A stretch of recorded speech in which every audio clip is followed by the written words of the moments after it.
Good evening. Well, we hope as your work week is starting to slow down a bit so you can enjoy the Thanksgiving holiday. But here at GCU, things are just starting to pick up for the Lopes as they look to feast on the Spartans of Norfolk State University in action tonight here at GCU Arena. I'm Kate Longworth, and you're dialed into Men's Collegiate Division I basketball right here on Your View Channel 4. Thanks for joining us tonight. We're going to try and get you in the holiday mood because, after all, who doesn't love a little home cooking? And the Lopes, well, they are no exception. In fact, they have really been taking advantage of the home court dating back to last season. They have won 17 of their last 18 games here at GCU Arena. The Lopes, they like that sixth man in the form of the student section, the Havocs, here at GCU Arena. And this year they open up with 8 of their first 9 games here at GCU. That 9th game also in the Valley being played at Talking Stick Arena.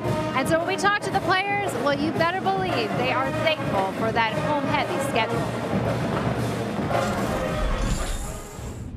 Oh, it's huge. I mean, this crowd obviously brings energy every single night, so the atmosphere is electric, no matter who we're playing. So that's big for us, obviously, feed off their energy. You know, it'll kind of give us some momentum going on our big road trip, and so just got to continue to shore up every single flaw and just continue to get better. I think it's huge for us. I mean, anytime we can play at home, that's a huge advantage, especially in front of the Havocs. So that's big for us. I think it'll help us kind of get comfortable in our own game and stuff, but I think it'll also make it a lot of fun when we get to go on the road and play against some other teams in a different environment. So I think it's big for us, especially early on. Can be home, take care of the bodies, you know, play in front of the Havocs, and so it's a good advantage for us. Yeah, the home court certainly advantage for the Lopes as they're trying to gel together, get that chemistry for the new season, as the team is now NCAA tournament eligible, and the goal is focused on that WAC tournament and extending their play into March Madness. Well, the madness, it's still here. Even though some students have gone home for the holidays, the Havocs are still in the house, and a lot of families too. Also in the house, our very own broadcasting crew, Barry Mattel and Scott Williams. And guys, I know we're starting to think about what's cooking for Thursday, but first, what's on the table for tonight? I was wondering if you're going to prolong that madness, because there's plenty of madness over here as far as the two of us are concerned. Yeah, we do have Turkey Day coming up on the horizon, but the Lopes trying to win their 4th straight. A big, impressive win, 76-51 over Little Rock on Saturday night. They have looked so good on the defensive side of the basketball. They are really getting after their opponents. You know, there's always an intimidation when you got the Havocs in the house, but when the Dan Marley coach basketball team gets out and pressures all over the floor, it makes it real tough on anybody that's on the other side of the court.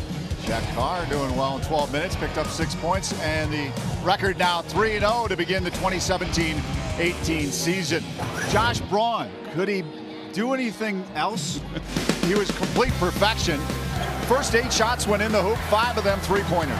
Yeah, JB for 3. He's been absolutely scintillating from behind the arc, knocking down 5 3-pointers in that first half, going 8 for 8 from the field. One thing I loved about it, he did not force one single play. He let the offense come to him. 29 points in total, 9 of 11 from the field, 5 of 7 from the arc. He chipped in 3 assists for Josh Braun, the WAC preseason player of the year. A couple of early turnovers, but then he found the hitting stroke. That was Casey Benson. Well, Casey Benson, you know, full disclosure, the guy's just better than I thought he was. His basketball IQ is really off the charts, and he is quicker with his feet defensively than most people give him credit for. Getting a lot of deflections, better, really good in rotation, and is not afraid to take the ball in amongst the trees and finishes with contact. 10 points in the game, back-to-back double-figure scoring, 3rd time in his career, Casey Benson. Nice headline there. The Butler did it. I love that one. Tie in there to the Benson TV series. That's right. A lot of the younger demographic probably doesn't remember. Well, let's talk about Jared Martin. Here is a guy that gives up his body. Steals and assists have been his MO here early on. Yeah, he is the early leader for the Dan Marley Hustle Award. He is a specialist on the defensive end, whether it's dives on the floor, it's deflecting passes, snatching steals, taking charges, double teaming the block if necessary. And how about this? Two-hand slam. I like when number 40 goes up and sits it down. Jared Martin doing a great job. Really starts to electrify. When he comes off the bench, he adds that spark that is needed. I think Marley knows exactly when to put him into a game. Yeah, it affects the game without the basketball. Coach's dream. Norfolk comes in, they've out-rebounded their opponents, but their record is 0-3 coming in. But we're going to keep an eye on their freshman guard, Mastani Pitt. He leads the Spartans in scoring. Well, he's a really good player. I mean, he's a guy who shoot the basketball. He's averaging over 2 threes per game. He's really good against Auburn. He had 18 points, 23 versus Lynchburg. He's knocked down 7 of 13 shots. One of the main reasons why these Spartans are not to be taken lightly. All right, should be a good matchup. Norfolk State in town to battle the Lopes. Kate, we'll send it back over to you. Oh, what? Oh, sorry, guys. I'm not having trouble keeping focus. I have a laser focus. But Scott, these are college students. So I want to ask you, as a former player at the collegiate level, when it's the holiday week and all about you, there's a lot of festivities going on, how do you keep that focus down on the court? Well, you know, when the opponent's not really a marquee opponent or a top 25 opponent, that's on the players.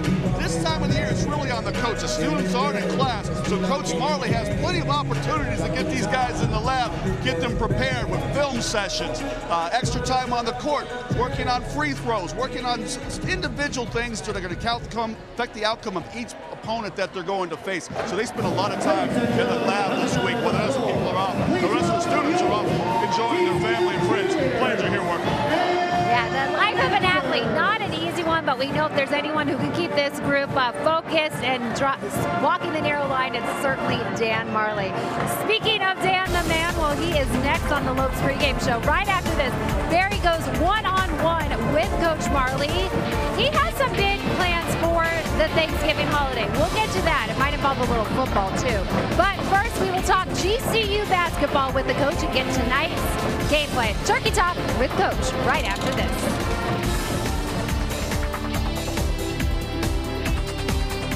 On the field, in the pool, on the court. We wear our game faces under the lights. But sometimes our toughest opponents aren't wearing a uniform. Instead, we confront them internally. Mental illness affects 1 in 4 adults in the United States. and suicide is the second leading cause of death among college students. If you or someone you know is fighting a silent battle, please speak up and ask for help. You are not alone.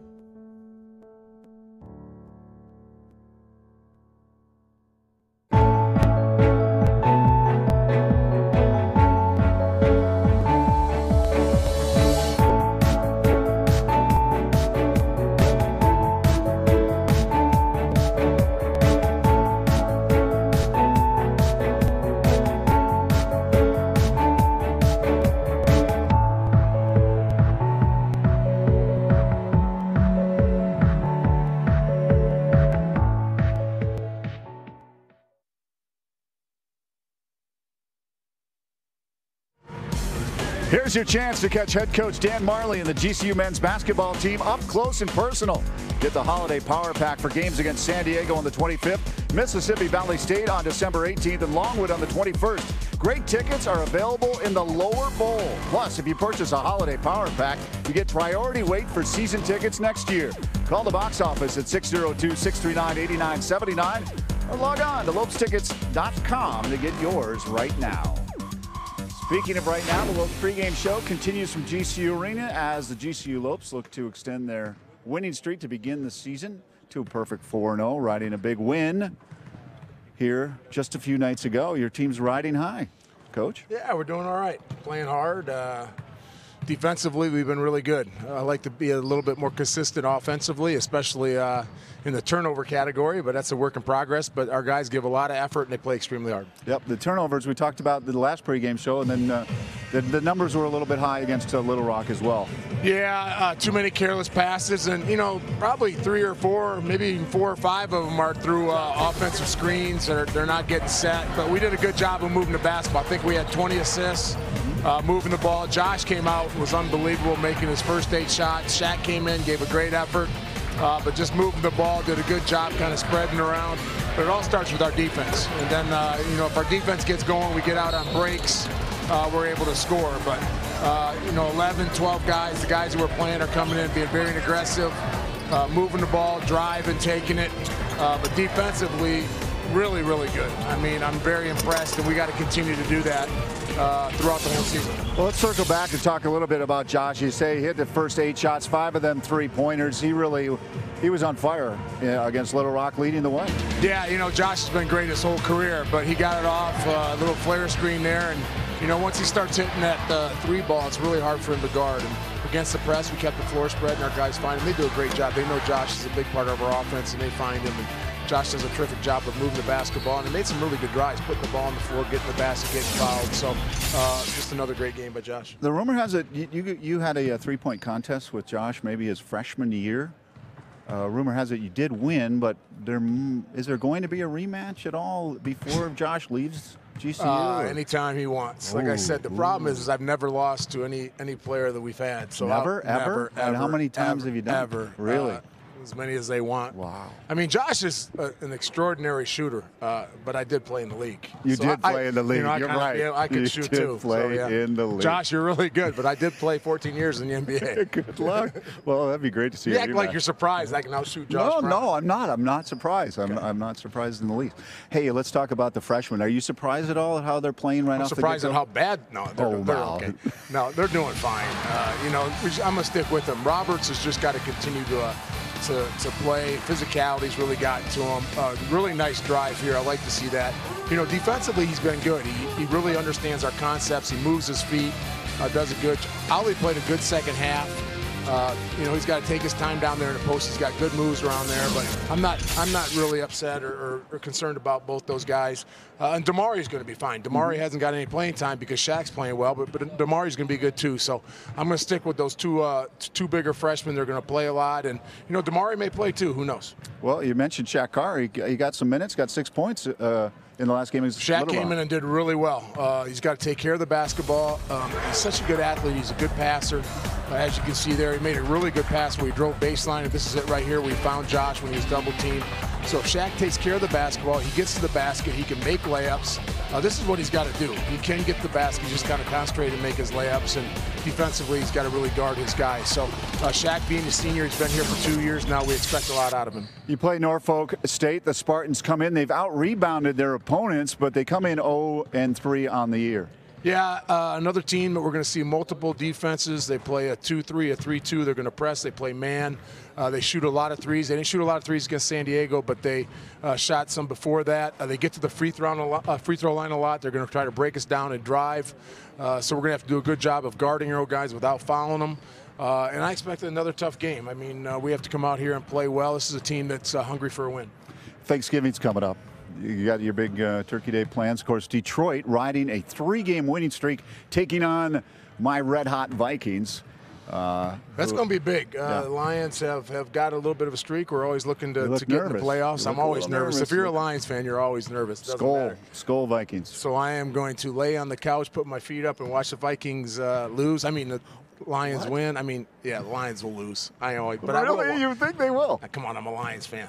They always let you down. But I will watch them, and I'm a big Lions fan, so go Lions. All right, well, happy Thanksgiving. Good luck tonight. Happy Thanksgiving to everybody. Thank you. All right, our thanks to head coach Dan Marley for being our guest. The Lopes pregame show continues from GCU Arena. The guys on the GCU men's basketball team are pumped and excited for this week, not only about tonight's game against Norfolk State, but about Thanksgiving. We'll hear from the team about their Thanksgiving thoughts and what they like to eat on Turkey Day when the Lopes pregame show continues after this timeout.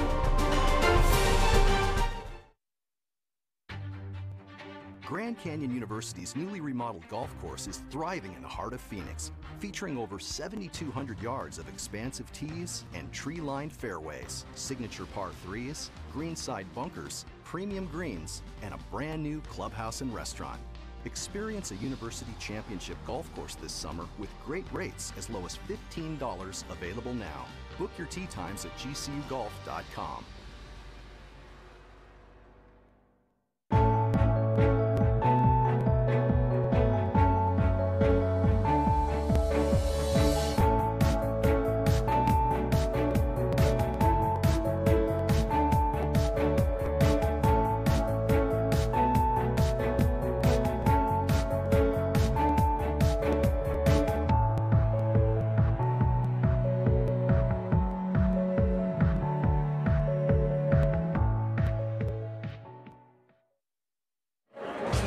welcome back to the Lopes pregame show. You're dialed into Your View Channel 4 right now, and we've got you zoned in on Division I men's college basketball. That's right, the Lopes in action tonight, hosting Norfolk State. And we know at home you're getting excited for just 3 days away. It is Thanksgiving. Already turkeys are flying off the shelves. Pies are being made in kitchens across America. We're talking about food, fun, family, friends.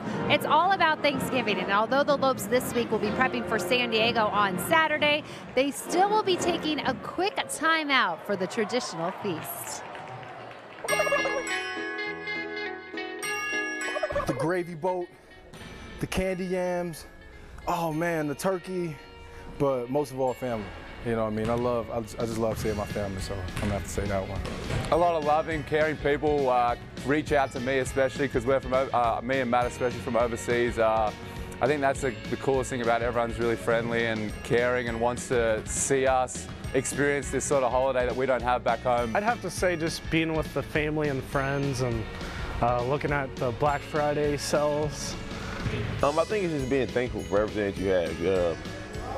Whether you have a lot or a little, you take it with a grain of salt, and you're alive at the end of the day. So you be thankful for that, because a lot of people don't have much, don't have anything, or anyone. You know what I mean? I love going to my uncle's and just throwing the football around with everybody. That's my favorite part. I'd say the best part of Thanksgiving is gathering around the family, having a big Thanksgiving meal. We usually have a traditional Thanksgiving meal. Get a big turkey, big honey baked ham, some sweet potatoes, mashed potatoes, the whole deal. And so I think that's the big part. I think that and being around family and just being able to enjoy the holiday together. Of course, turkey, macaroni, greens, stuffing, of course, and you got to end it with a sweet potato pie. I wish it was Mom's cooking a lamb roast, potatoes, beans, broccoli. That was what I would want, but I know over here it's all about turkey, so I'll take what I can get. I like some stuffed turkey, with the mashed potatoes, some macaroni and cheese. I gotta have the gravy, Oh, last year I was at JB's house, so that was pretty good. There was a lot of turkey, a bunch of food I've never even tasted, but it was good. I have no idea what it was, but it was good. It's turkey, obviously. I have mashed potatoes or sweet potatoes. I think, to be honest, though, I like sweet potatoes better. So I like yams. Green bean casserole, corn casserole, bread. So a lot of carbs. Turkey, ham, stuffing, the mashed potatoes, the greens. I can go on and on and on. My family back home, we cook. We get down in the kitchen, especially when it comes down to Thanksgiving and Christmas dinner. I usually like to put turkey on one of those rolls that we have and put some cranberry sauce on it. I think that's a big, the turkey special, and then put a little stuffing on it as well to make like a Thanksgiving sandwich. So that's kind of my go-to. And if not during Thanksgiving, I'll have the leftovers the next day. I look at it more like now as opposed to historically, so I just kind of look at it as a day to be grateful and just enjoy and kind of just, be thankful for your family and friends, obviously, and just the many blessings of life. Wasn't it like a pilgrim and it was a pilgrim and a Native American, and I think they saw each other in a game of basketball, and the pilgrim checked it up, and the Native American hit him with like 5 pump fakes, and I think they was cool after the game, and they was like, hey, I'm hungry, are you hungry? And the dude was like, yup, I'm hungry. So I'm gonna say that in a game of 5-on-5 for sure. I mean, I think you always think of the pilgrims way back in the day. In history class, they've got the cute little pictures they put on, so that's the first thing that comes to mind when I think of Thanksgiving. The family's giving thanks for the pilgrims and the finders of America. That's my knowledge about that. All right, so maybe the players are up to speed on the eating that's concerned with Thanksgiving, but they might have to do a little research on the history behind the holiday.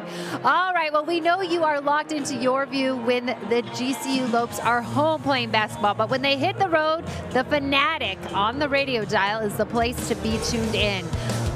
Right after this, we will meet the men behind the mics. Don't go anywhere. We'll be right back. If I lose, I'll respond with respect. If I win, I'll back it up with humility. If I fail, I'll rise up with honor. It's tough for us to put it all on the line. Don't undo my hard work with poor sportsmanship. Respect. It's the name of the game. GCU's Division I men's basketball team is eligible for NCAA tournament play. Come be a part of the best show in basketball. Pick up your special 5-game holiday power pack for only $40, featuring the best seats in the house. Don't miss out as we face great opponents, such as the University of San Diego Toreros on November 25th. Catch all the family-friendly excitement. Get your holiday power pack at lopestickets.com. Our purpose, our season, our time. We are Lopes Rising.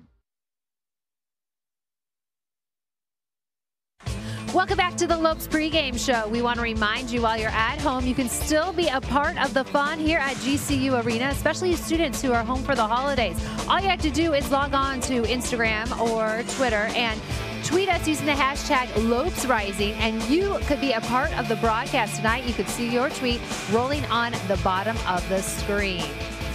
Well, I'm Kate Longworth, and these guys are a part of the broadcast each and every night out here at GCU Arena. And even when the Lopes hit the road, I'm talking about Michael Potter and Tom Kuiper. Thank you guys so much for joining with us. Absolutely. You guys are now calling all the action for 1580 AM, The Fanatic. But this is your second year partnership together. What has it been like just working in the last 2 years and kind of the transition you guys have gone from last season to this season? Well, I think it's been a lot of fun, but I think being on the Fanatic makes a big deal now because when people are, especially when people are driving home, they know where to tune into now. Before, we had to kind of change stations. We had to let them know where to turn into when they were listening to us. Now, it's a systematic thing all the time. They know exactly where to go. So now they can listen to us. Yeah, and you can hear it all throughout the valley, and we love it, especially when you guys are on the road and if you're not able to tune into us at home. But also, GCU has made quite the transition in the last year, and I imagine that's changed the job description a bit when you're talking about them being NCAA eligible. Yeah, absolutely. I mean, it's so exciting that they are NCAA eligible this year. I mean, you can feel it. It's palpable throughout the valley, throughout the arena, that this one really counts. They've all counted, but this one's pretty serious. You can feel it from the coaches all the way down to the players and into the stands with the fans. Right, and you think the Havocs can't get any crazier, and they do seem to do that just each and every year. And you guys know what the excitement's like here at home and really the effect of the sixth man.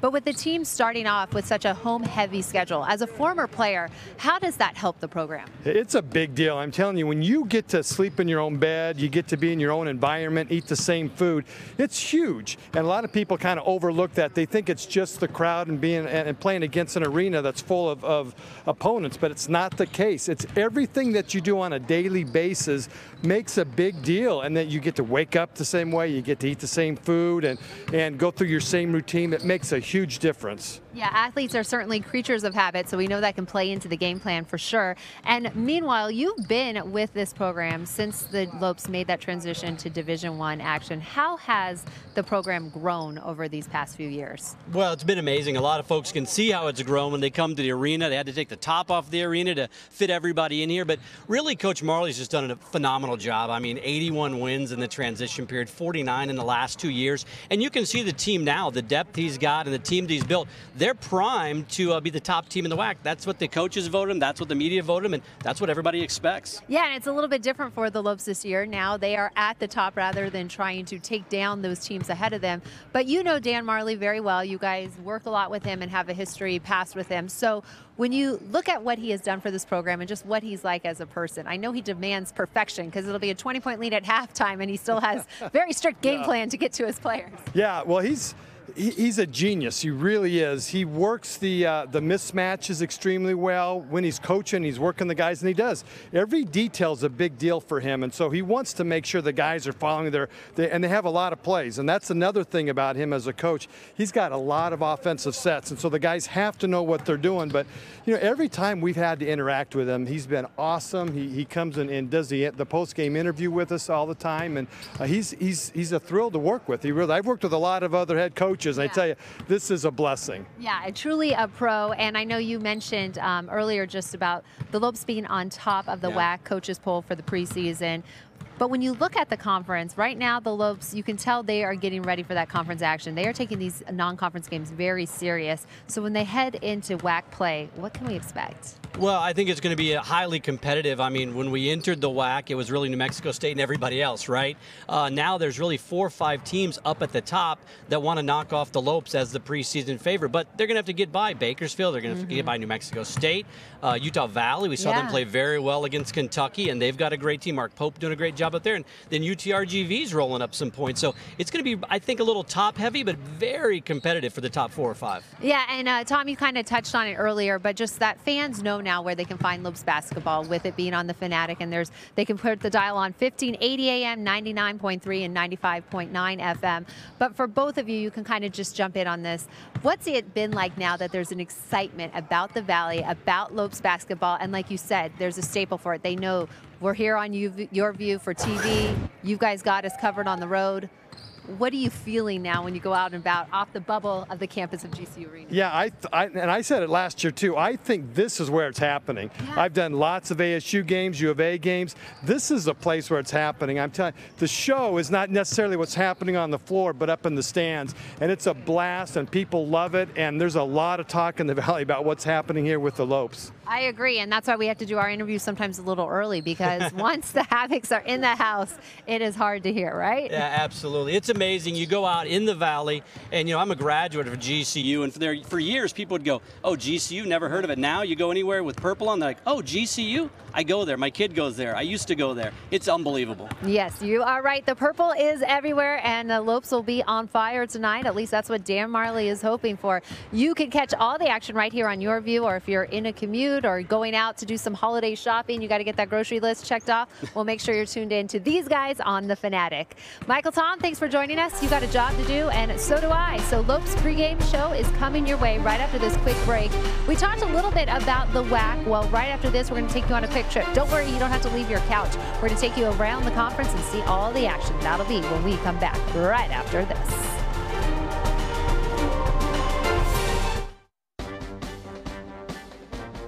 GCU offers more than 200 innovative programs across 9 colleges, which now include cutting-edge next-generation programs in engineering, computer science, and information technology.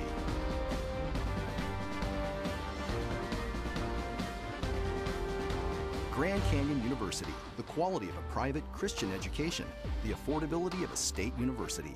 Visit gcu.edu. Hello, Phoenix. This is Jerry Colangelo from Grand Canyon University. You can join the GCU community by enrolling as an evening student at our beautiful campus in the heart of Phoenix. Earn your bachelor's, master's, or doctoral degree to take your career to the next level. Engage with industry expert instructors and get the support you need to excel. I look forward to seeing you on campus. Find your purpose at Grand Canyon University. Visit gcu.edu/. The city came out on top with hosting Manhattan 74-63, a final there. Utah Valley, they are in action tonight. It's just a couple minutes into that first half. We'll update that throughout the game. But congratulations to Jake Tolson from Gilbert, Arizona. He was named the WAC Player of the Week. Here's what's on the schedule for tonight. And if you're hungry for some college basketball tonight, or this week rather, leading up to the Thanksgiving holiday, the WAC has you covered. And after you're in that food coma heading into the weekend, well, we've got you covered right here Saturday as GCU is back in action. All right, the Lopes, they're ready for tip-off, and so are we right here on Your View. Grab that quick snack, and we'll be right back. Barry, Scott, they've got the call for you. Sit back and enjoy some Lopes basketball. We're ready to feast on some college basketball leading up to the big holiday.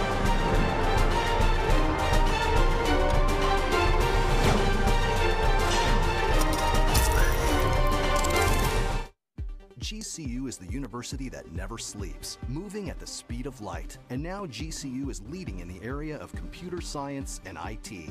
With over 200 university degree programs across 9 colleges, on campus and online, join the most inventive concept in education today.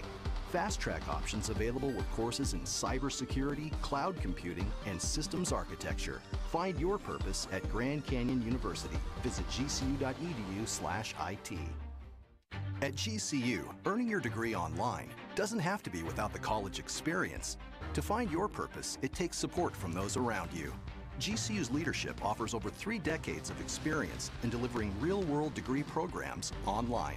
GCU's online class size averages less than 17 students with full-time faculty and student advisors. Find your purpose online at Grand Canyon University.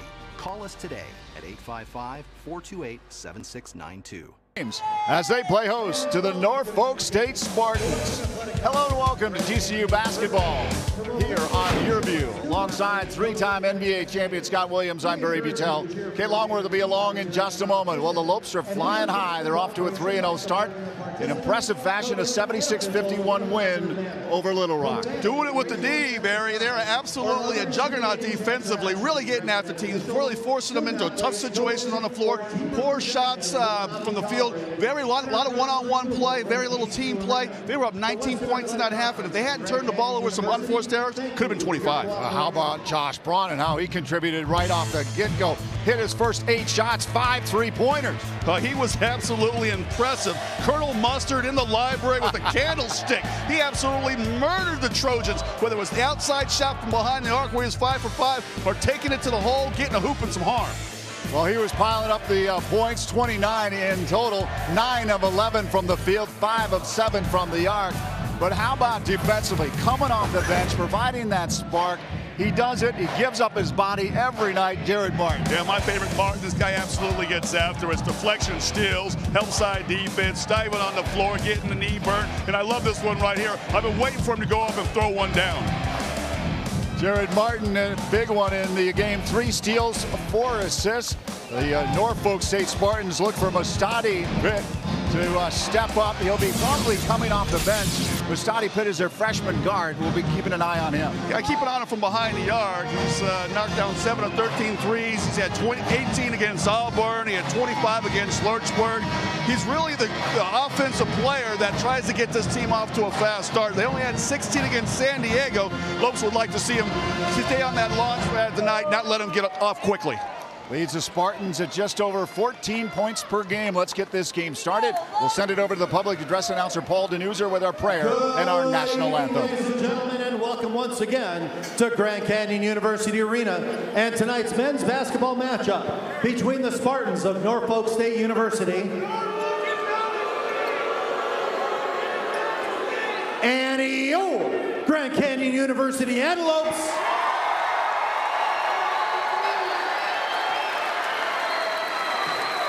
Ladies and gentlemen, at this time, we ask that you all please rise. Gentlemen, please remove your caps as we begin this evening's competition with a word of prayer. Tonight's prayer is led by Pastor Tommy Barnett. Pastor Barnett is the founder of Phoenix Dream Center. Let us bow our heads for prayer. Our wonderful Heavenly Father, at this Thanksgiving season, we're reminded by the great psalmist who said, "Give praise to the Lord, for he is good, and his mercy endures forever." You are a good God, and we are so grateful for your blessings upon this great nation. And indeed, at this season of Thanksgiving, we want to give praise and thanks to a wonderful God. You said of him which is much given, much shall also much be required. And you've given us much in this great country. And as we enjoy this freedom that you have let us have, dear Lord, tonight we're going to enjoy 2 great institutions competing one against another. We pray that your protection shall be upon the participants, Lord. And then most of all, as we leave this place today, may us go with thanksgiving in our heart for a good God who cares about us. We ask it in Jesus' name. Amen. Thank you, Pastor Barnett. Fans, please remain standing as we now honor America with the singing of the national anthem. The Star-Spangled Banner will be performed this evening by the Westwood Elementary Choir under the direction of Mrs. Lisa Kress.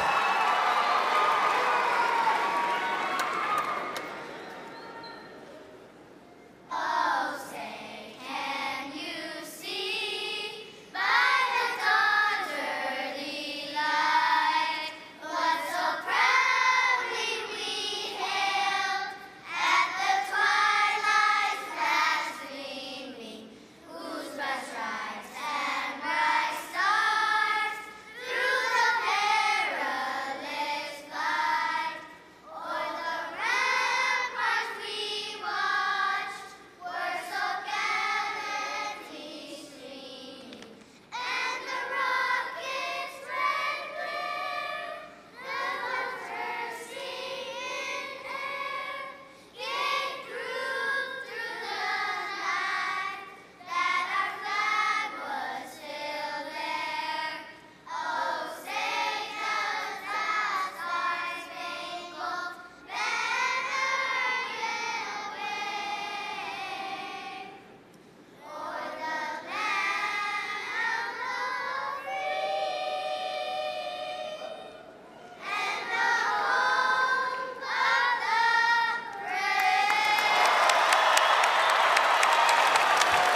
Fantastic job with the national anthem. Just keeps getting better and better. Norfolk State Spartans coming in 0-3.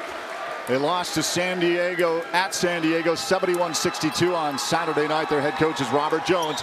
In his 5th season as head coach, 11th overall at Norfolk State after 6 as an assistant. He's led the Spartans to 4 straight postseason appearances. His starting 5: Nick Thomas, Stephen Whitley, Preston Bungay, Alex Long, and Dan Robinson. Yeah, let's keep our eye on Bungay. He was named the MEAC Defensive Player of the Week for November 14th. He had a career high 19 points. He got out there on the glass with 5 blocks, and he also had 4 steals. So he is really a double threat on the defensive end. He's not picking your pocket, he's blocking your shot. Robert Jones' assistant coaches are C.J. Clemens, Kevin Jones, and Jamal Brown. Number 34, Stephen Whitley. Scotty D. And at center, 7'2". Pitt is their leading scorer. He'll be coming in off the bench. Bungay, their leader in offensive rebounds and minutes. See how tall a task it'll be for the Lopes to take on the Spartans as the Lopes look to win their 4th straight to begin the season. We introduce you now to Grand Canyon University. Lopes fans, are you ready?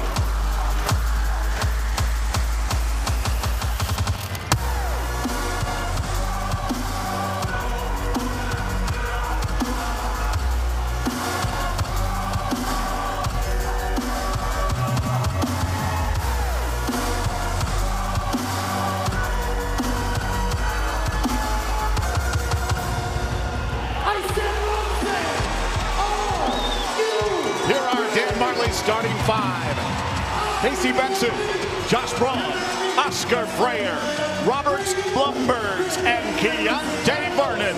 I really like this Casey Benson kid. Great addition, coming and transferred from Oregon. Got a real high basketball IQ. Started the game 4 for 4 versus Little Rock. Does a good job running the floor for Coach Marley's team. And he's got extremely good court vision. Excellent job spoon feeding the bigs down low in the half-court set or finding them spread in the middle of the floor in transition. Dan Marley in his 5th season as head coach, coming off a 76-51 win on Saturday night against Little Rock. The associate head coach is Todd Lee. The assistant coaches are Chris Cremelone and TJ Benson. Director of basketball operations is Luke Della Riva. Special assistant to the head coach is Brendan Sabian. And the graduate assistant is Johnny Hill.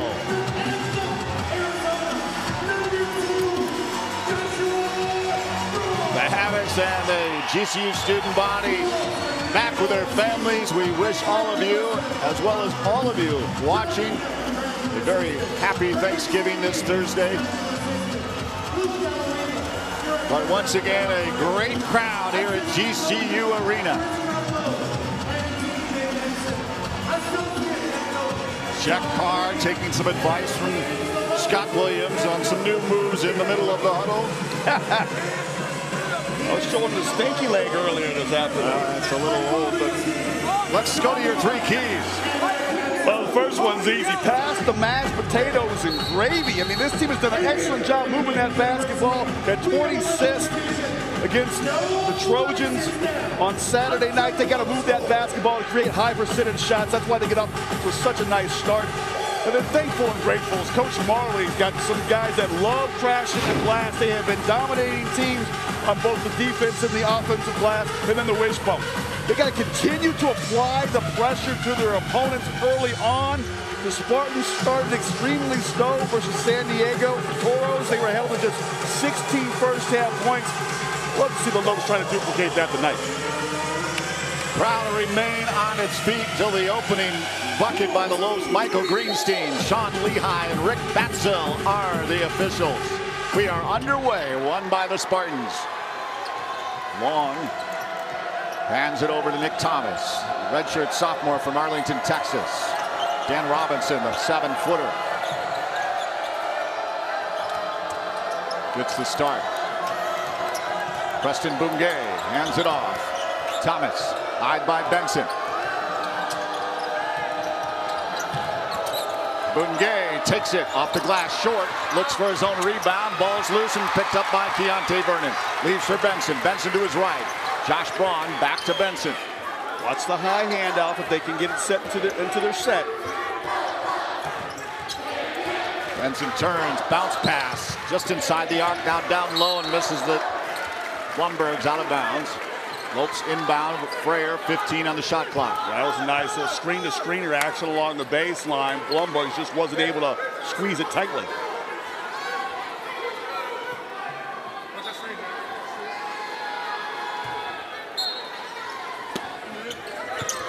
Little bounce pass into Braun. Stopped there by Thomas. Loose ball picked up by Nick Thomas. Little scrambly. Whitley. Foul committed.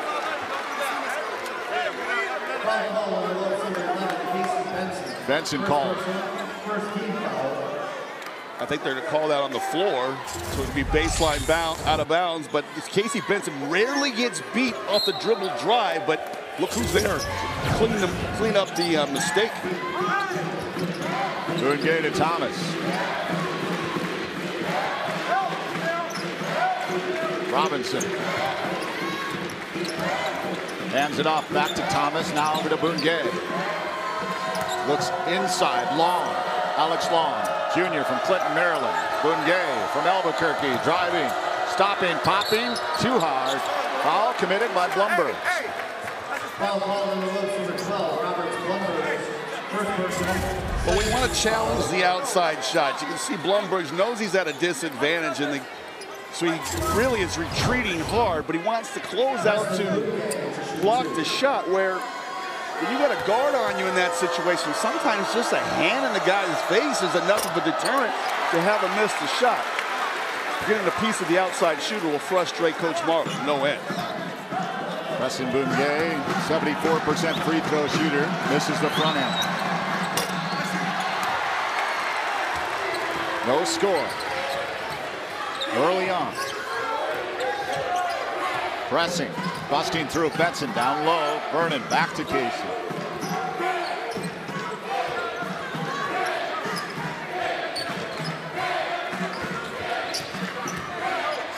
Leaves for Braun. Bungay on him. Bounce pass. Vernon. Back out. Benson. Open look for three. Good! Take a seat if you wish.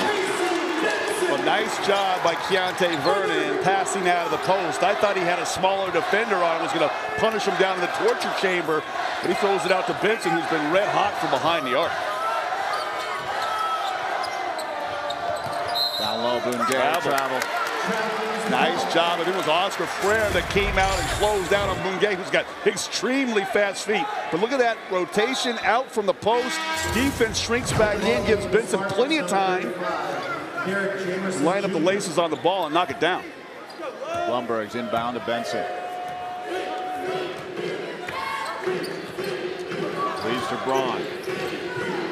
Vernon back to Braun, trying to free him up. They got the mismatch they want. Three by Braun, off the mark. Rebound pulled down by the Spartans. Quickly off, Whitley. Another turnover by the Spartans. And that's the kind of pressure we've seen Lopes even in the half court and in transition. They swarm to that basketball and force their team, their opponents into unforced turnovers. 3 turnovers for the Spartans. Benson pushes back. Blumberg's for 3. Good! Oh, a little freshman showed me something. I was kind of shaking my head like he's 3 steps behind the line. That's not the first shot of the game that you want to have to take if you're a young freshman in your first season of college basketball, but he showed some moxie, knocks it down with some confidence. His first 3-pointer after 5 unsuccessful attempts. Robert Blumberg's. Benson driving, weaving, up off the glass, doesn't go, but he gets the foul. Well, that's become a staple for Casey Benson, is to drive that thing to the hole with his right hand. Now remember, he's a lefty, so guys want to get up on that left hand, but he's so crafty at squirting past defenders, going to his right and getting that body contact and getting to the free throw line. Nice start for the Lopes. Benson at the line.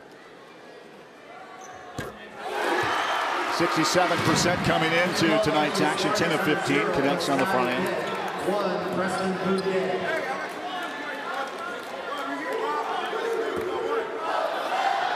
Scotty D. Pitt in the game, their leading scorer off the bench.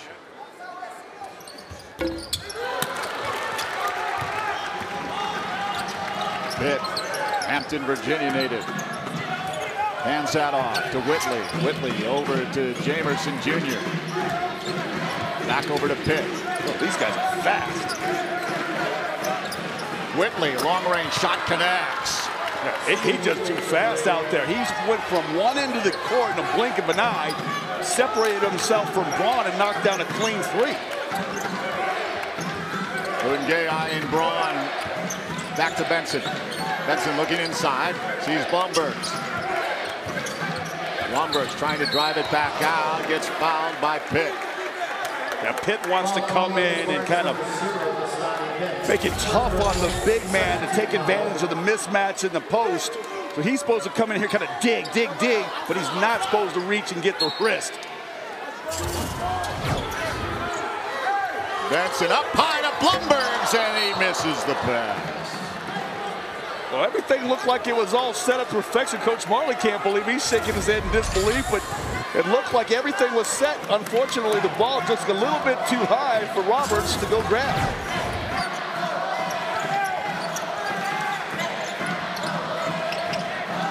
Long range shot, in and out. Rebound, Bungay's there. Blumbergs and Keontae Vernon pick it up, now to Braun. This Norfolk State team has got some speed to burn. Wow. They have quick feet. Going to be able to keep this tempo up.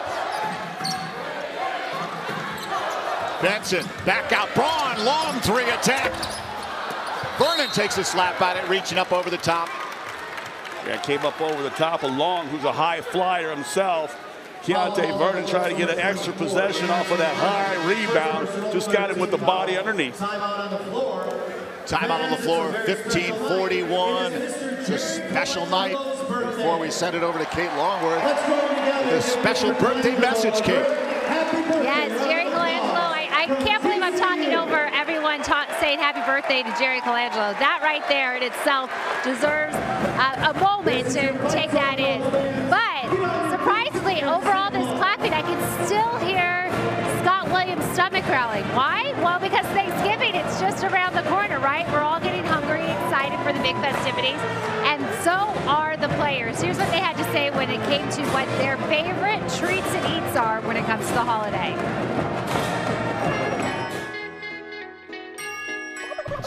Jared Martin for sure. That dude can eat. I'm trying to think of who else.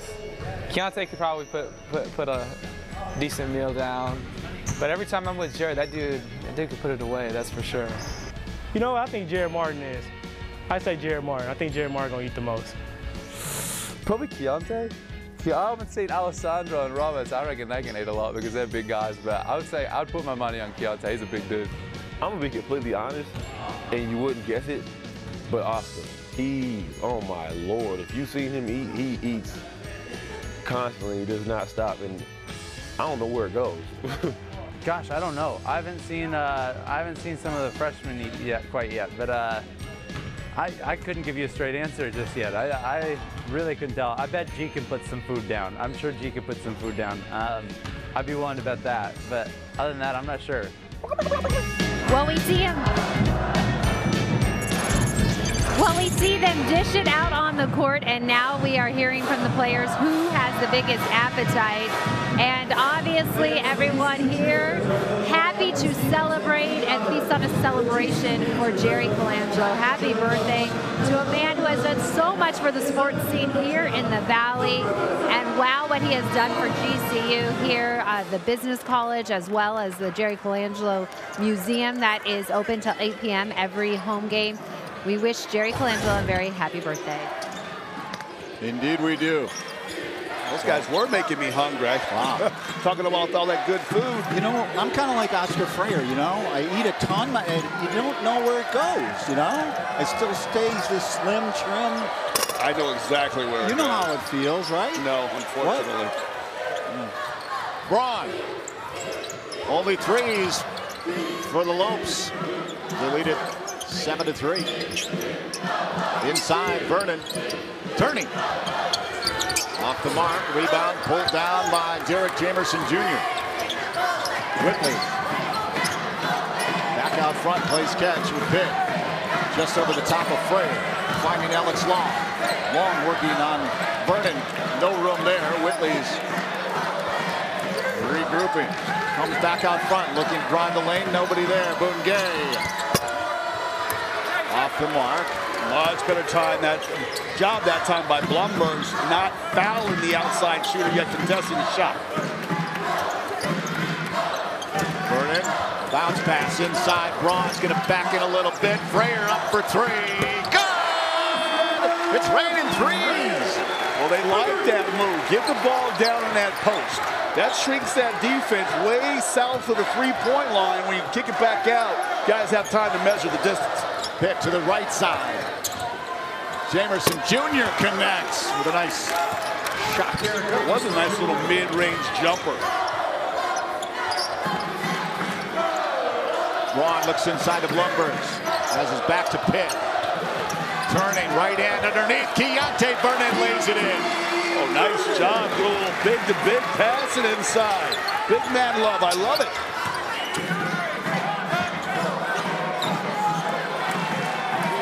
12-5 GCU. Scotty Pitt leaves it over to Alex Long. Dribble handoff. Jamerson Jr. back to Pitt. Bungay inside the Long. Long turning right hand high. Not there. Frayer pulled down the rebound. Benson. Frayer back to Casey. Right wing, back out front, right into the arc, pulls in. Oh, got a hand on it, lost it.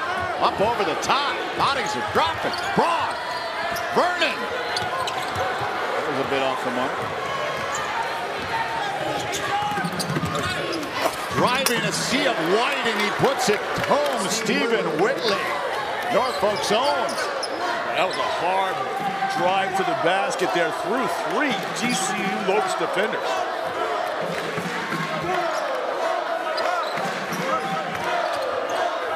Up high, they want it.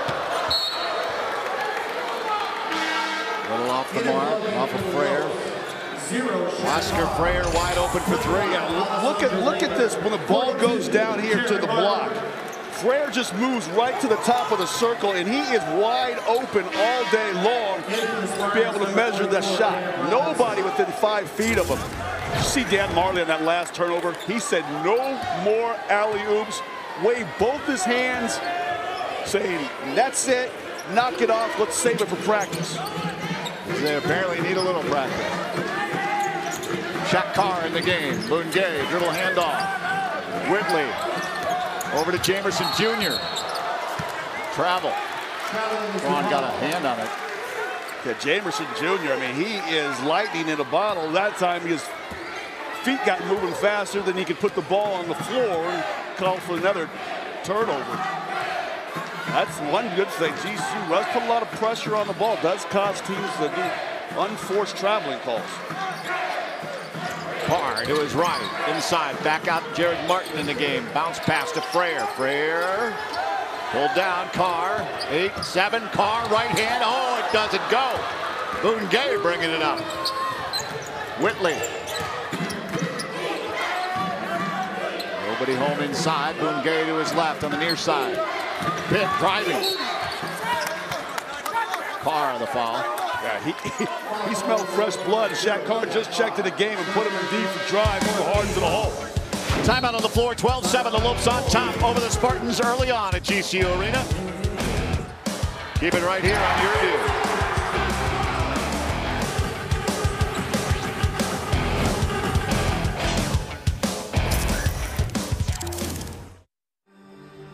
Hey you, are you ready? Grab your pack, grab your tent, grab your gear. Jump in. We're going on an adventure. Here in Arizona, there's so much to see, so much to do, so much to experience. When I started my degree program at Grand Canyon University, I knew I was embarking on a journey. I never expected it to be such an adventure. Offering over 200 academic programs with a Christian worldview and nestled in the heart of Phoenix, you're never more than a few short hours from something worth remembering. At GCU, adventure is never too far away. Study hard, play hard, never stop moving. What are you waiting for? Come earn your degree in fewer than 4 years while exploring everything Arizona has to offer. So, you ready? Find your purpose in Arizona. Find your purpose at GCU. Private, Christian, affordable. Visit gcu.edu/AZ roadtrip. Welcome back, Kate Longworth here. You're watching Lopes basketball on your view. GCU with an early 5-point lead over Norfolk State. Well, we are getting you ready for the holidays this week. We've talked about GCU gearing up for tonight's game. They're also in action on Saturday, but they'll take a brief time out Thursday for a little Thanksgiving festivities. We talked to the players about what some of their favorite traditions are when it comes to the holiday. Everyone's citing they love turkey. However, it was funny, Jared Martin, you know, obviously he's an Aussie from down under. He said he's loved learning all about the Thanksgiving tradition, but if he had his way, it would be roasted lamb for supper. Meanwhile, Josh Braun tends to host whatever players don't have somewhere to go. His family opens doors over there, and he said he likes to have the traditional meal, ham, turkey, all the potatoes, stuffing, all that. And guys, I've got to ask you, what's your favorite holiday meal come Thursday? The side dishes, the turkey, ham? All of it. Yeah. I love it all, just all together. I love it. So that turkey, that stuffing, those green beans, throw a little gravy on top of all that. But my favorites is that candy yams with the marshmallows on top of it. You make those like golden brown on top. Oh my Lord, so good. They should have special plates for Thanksgiving. Somebody should come out with a special Thanksgiving plate that's like twice the size of a regular plate. Like a platter? Yeah, platter. Braun! Oh! Yeah, platter. That'd be a great name for it, too, a platter. You think you could get away with that? Like, actually just carry a huge platter? I think that's frowned upon. It would probably take two, would probably impede on the person next to you. That would be great, though. Take a huge platter up to the buffet table. I digress.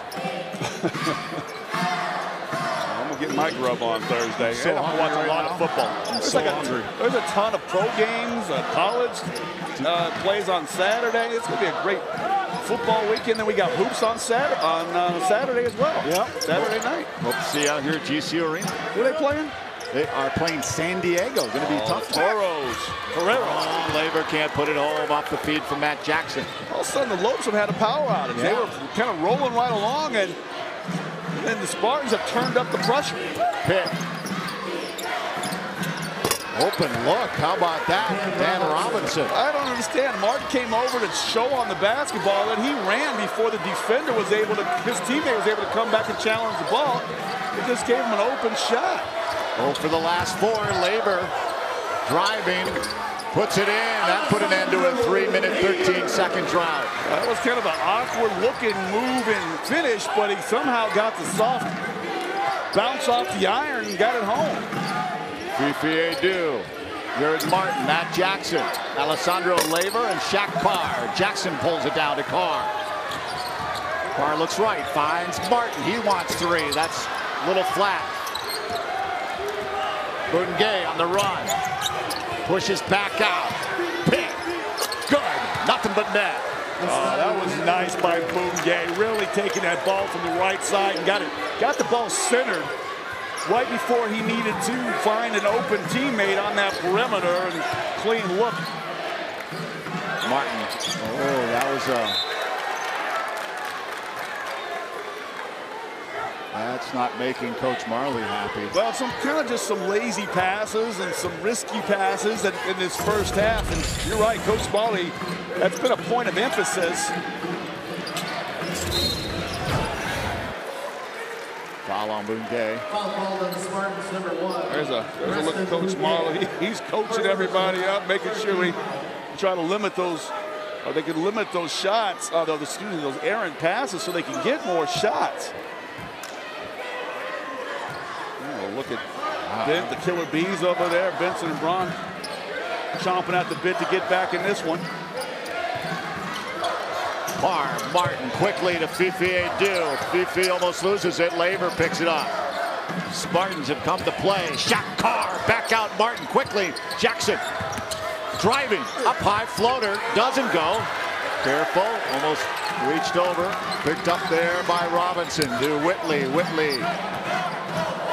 Give the Spartans some credit. They've only allowed 2 points in the paint and no offensive rebounds for the Lopes.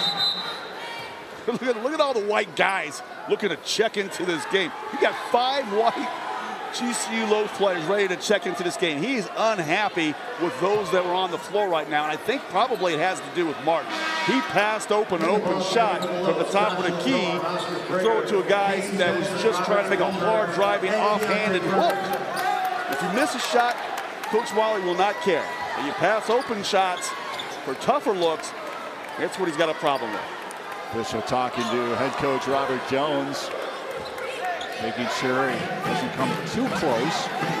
Yeah, he pulled every bench player, got all the starters back in. Yep. Inside, Whitley reaching in his Frayer. Frayer still got a little of that freshman in him. Got caught weak side, staring at the basketball. See, his guy cuts across the top, and he stops right there, starts looking at the basketball. His man just continues a little wheel route right to the weak side of the rim and takes the contact. Freyer's not able to catch up.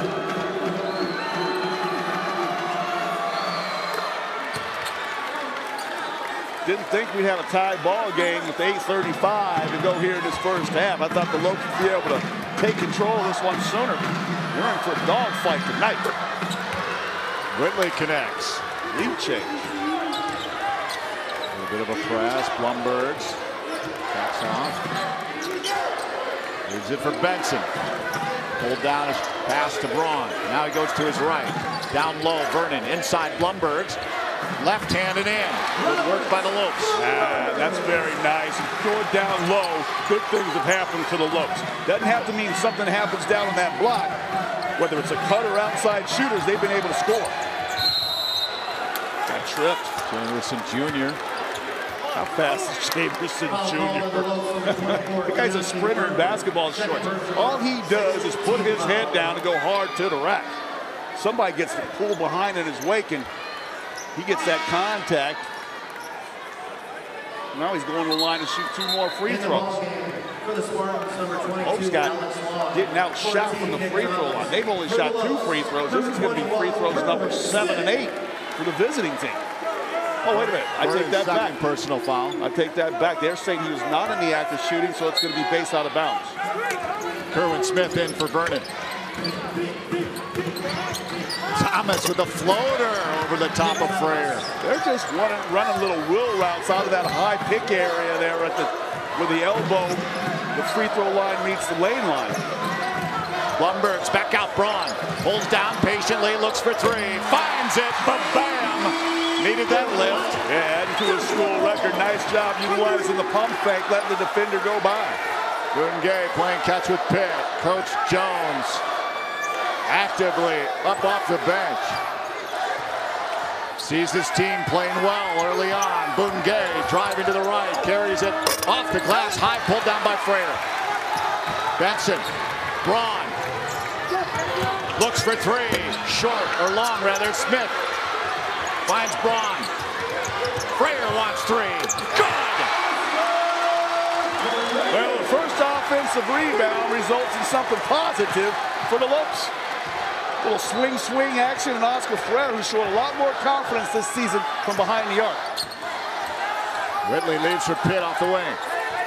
Blumbergs crosses up. Leaves it there. Thomas trying to bring it in. Knocked out of bounds. It'll belong to the Spartans. Smothered chicken. Josh Braun says, you shall not pass when I'm down here on the low block. 6-0 run for the Lopes, 22-17. It has been all 3-pointers, and they had back-to-back 3-pointers to kind of separate themselves after the Spartans really came to play. Yeah, slight separation. These Spartans give them a lot of credit defensively. They have been really active, moving their feet, not allowing the Lopes anything inside, and only 1 shot if they should miss. We shall see how Lopes respond here, because they've had to rotate players in. Vernon's got 2 personal fouls early on. We'll see just how well he plays the rest of the way. Casey Benson knocking down a 3. Blumberg's knocking down 1. Josh Braun takes it inside, throws it back outside to Frere, and get a little swing where Benson found Frere on the perimeter as well. But it's been tough sledding underneath. This team is quick, fast, long, and athletic. They will have none of that stuff down on their home side of the floor there. 22-17. Oscar Frere with 6 points leads the Lopes. 2 of 2 from the arc. Braun, who connected on 5 3-pointers on Saturday, has hit just 1 of 5 early on. Miss Arizona in the house.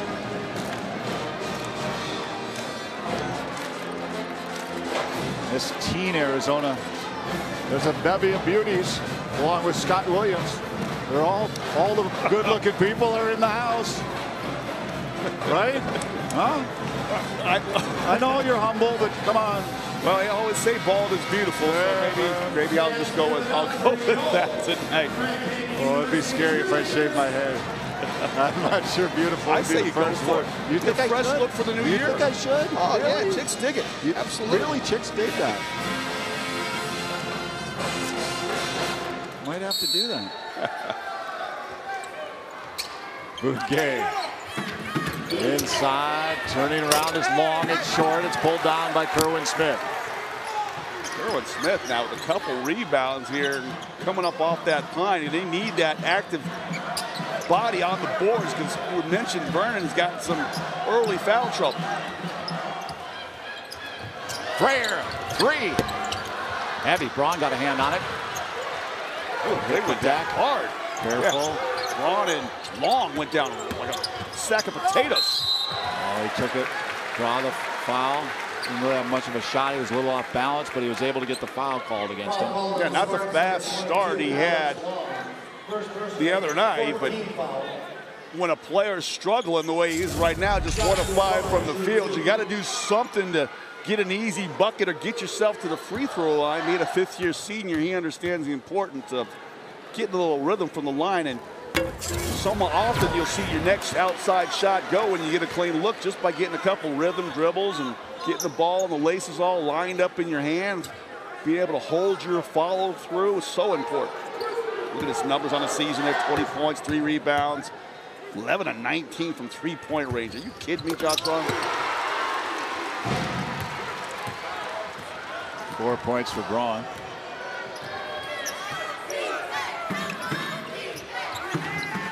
Pitt, Bungay. Whitley just inside the arc. Whitley with a red-hot left hand. Yeah, he's doing his thing. He hadn't missed tonight. 3 for 3. Looking at 9 points, couple boards, couple free throws. Benson kicks out. Blumbergs. He looks for 3. Not there. Kerwin Smith. Oh, he can't put it home. I don't know if he just banged it too hard off the glass or someone got a fingertip on that. Nick Thomas.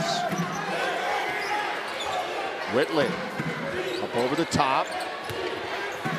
Finding Long, trying to twist and turn. Benson picks it off.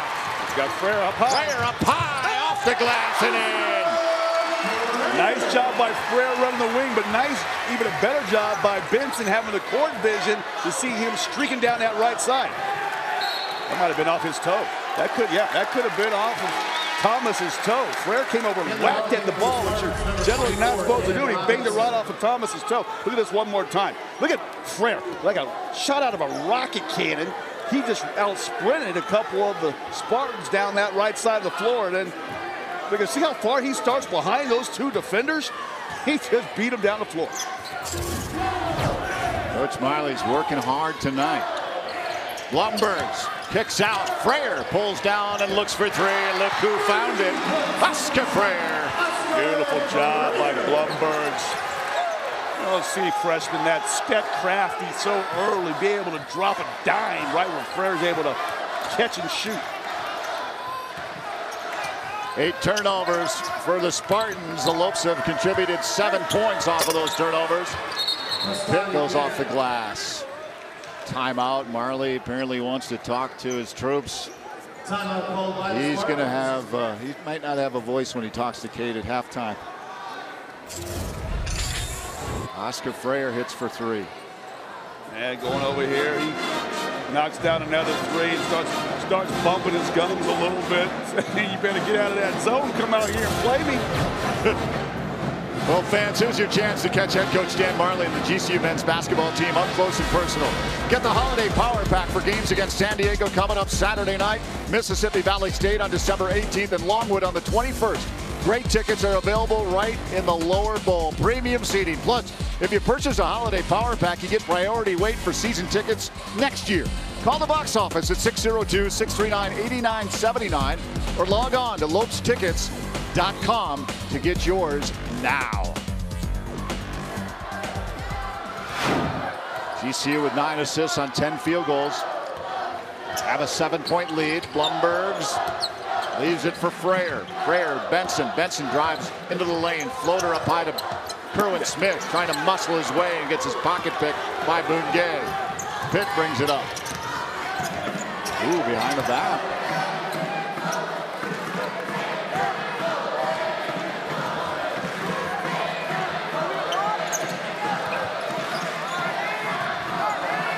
Whitley, Thomas Bungay. Bungay looks to drive up and into the corner, but out of bounds. Yeah, I think Whitley was on the out of bounds line when he caught that pass.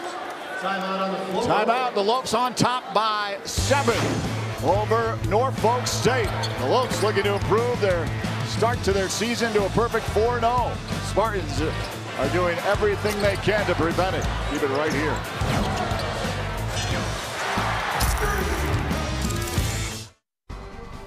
GCU's Division I men's basketball team is eligible for NCAA tournament play. Come be a part of the best show in basketball. Pick up your special 5-game holiday power pack for only $40, featuring the best seats in the house. Don't miss out as we face great opponents, such as the University of San Diego Toreros on November 25th.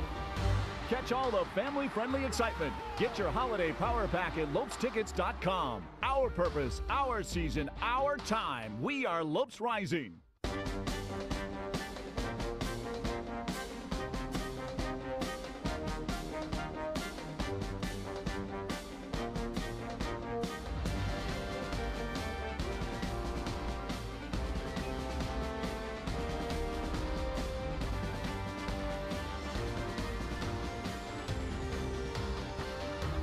Find your purpose at Grand Canyon University. Private, Christian, affordable. Visit gcu.edu.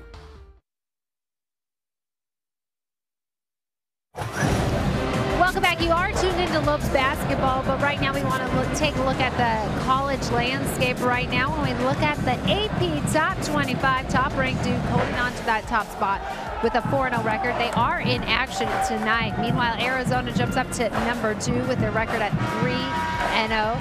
Arizona in action against NC State on Wednesday. Kansas at number 3, Michigan State number 4, Villanova at number 5. Michigan State moving down to 4 after taking that loss against Duke. Meanwhile, Wichita State at 6, Florida 7, Kentucky 8, UNC, that's right, Scott Williams, Tar Heels falling in that 9th spot. They've been keeping that warm. And rounding out the top 15 is Xavier. And looking at the top 20, you got Seton Hall and just making it in, making the cut, 24 UCLA and Alabama at 25. Keeping that 9th spot nice and warm, apparently, North Carolina. Kentucky's got a loss and they're ahead of you guys? They are disrespecting the current national champions, in my opinion. Come back to haunt It's all right. It's just going to make us mad. Yep. You don't want to do that. Once we hit the ACC regular season, you know we take off from there. You know what ACC stands for, don't you, Barry? No, I don't. Atlantic Coast Another Conference. Carolina championship. Oh. Coming out. Strong. GCU from the arc, 6 of 11. 4 of 11. On the field. I wanted to say Keontae. Kerwin Smith finally decided to take the ball to the hole with authority. Twice. I've done that twice earlier on the season. He's got stepping his game up. He's got pogo sticks for legs. Came in there soft. Look at 2 times before. shot or blocked or rejected or missed him. And this time he said, I will leave no doubt on how I'm going to finish this one. 2 hands, overhand, into the front of the rim. I think the whole backboard was rocking by the time he was done. Rocking from that free throw, too. 9-point Lopes lead. Pitt. Tied by Freyer. Whitley. And this is where you see the Lopes kind of turn on the gas. The final 3-4 minutes of every first half, they're able to go on some mini sprint to get the momentum and take it to the locker room. Davian Allen in the game for the Spartans. Short, Blumbergs. Good D there on Pitt. Ron to Benson. Approaching 3 minutes to go, opening half. Benson looking to drive. Oh, he lost the handle. No call. Benson seems to think somebody deflected that ball out of his hand, knocked it out of his hand. He wanted that ball back. Let's see if anybody got a hand on it. Oh, oops. I don't know. Did Jamerson get a hand on that? Knock that out? Allen, little handoff.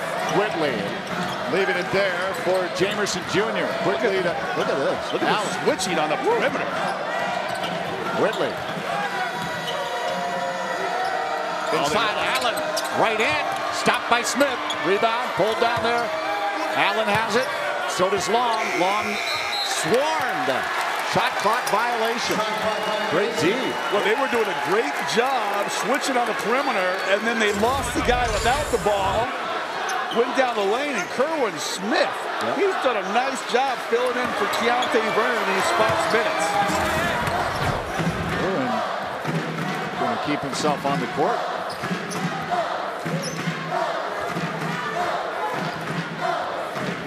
Batson trying to get some help from Blumbergs. Frees him up. He looks for 3. Good!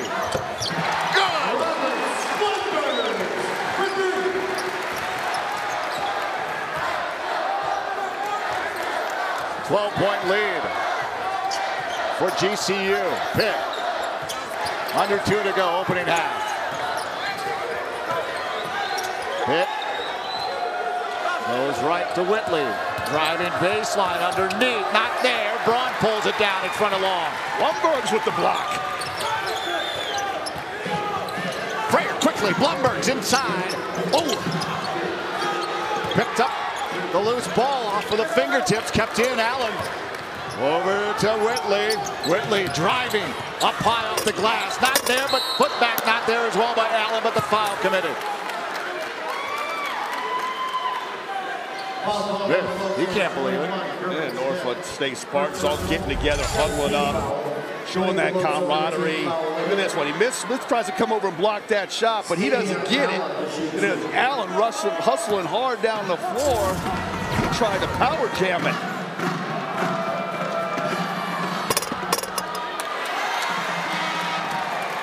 And 33-21, GCU on top. 1:27 to go. Allen at the line. 50% free throw shooter, misses the front end of this 1-and-1. 33-22.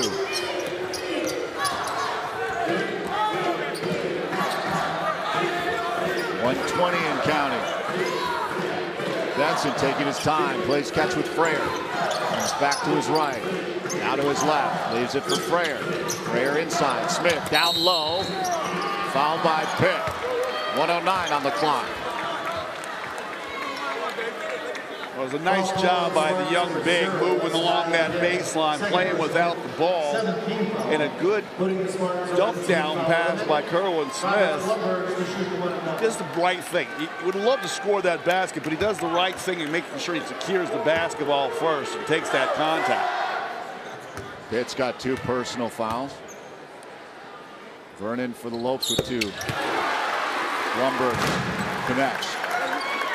34-22. I like the freshman. You know, he makes some mistakes like all freshmen do, but he plays hard. He plays through his mistakes. He's very active and he's confident. I mean, he's looking for point number 10 here in the first half. And he got it. 105 and counting. 13-point lead. Frere eyeing Pitt. Goes to his left. Allen. Looking for some support. Jamerson Jr. swarmed by Braun inside to Allen. Allen back to Jamerson Jr. A long three. Frere pulls it down. Oh, Frere got all of his forearm up over the rim to snatch that ball. Chance to play for what that was about a 10-second differential shot clock and game clock.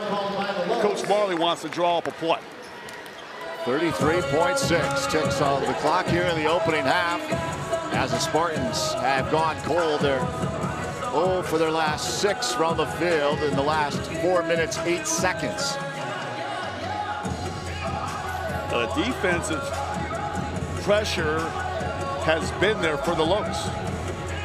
Celebrities all over. The Gonzo's in the house. I saw you talk to Tim Kempton earlier as well. This is no doubt the place to be, you know. This is a place to be seen now. It really is. It's become a hot ticket and a cool, very cool place to be. Oh, there's an up-and-coming star, Gonzo Jr. Jake, right? I believe it's Jake Gonzalez. I believe he's with those San Francisco Giants. Chaparral High. Got to start somewhere. Gonzo's still involved with the D-backs. I'm sure he'll try to get his son in the D-backs uniform before it's all said and done. Let's see what Coach Marley drew up here. 28 and counting. Benson to his right. Braun for 3. Oh, it's short. Pulled down by the Spartans. Allen. Oh, it's picked by Frere. Frere quickly. Blumbergs waits patiently. Oh, he's stoned and fouled by Derek Jamerson Jr. Good Oscar Frere. I tell you what, he hustles. He's like he's been cloned out there sometimes. He moves like smoke and wind. He's so quick. He just can be in one place, and then you'll take your eye off of him, and he just reappears someplace else. And that time he appeared just in time to snag that basketball away and then throw it underneath the Blumbergs. Yeah, career high Blumbergs right now. He's doing his darn thing here in this first half. Perfect 3 for 3 from the line. A career high 11 points. Looking to add to that total. Make it an easy dozen. Looking to get Braun out and Benson out. Rust them. They only got 1 personal foul, but you can get a little extra rest with him on the bench now for this remaining 14.8 seconds on the clock. Martin checks in for Blumbergs. Fifi Adu, Shaq Carr, 14.8. Bringing it up is Whitley. Whitley eyed by Frere. Whitley to his left. Whitley pulls back a long 3. Heavy.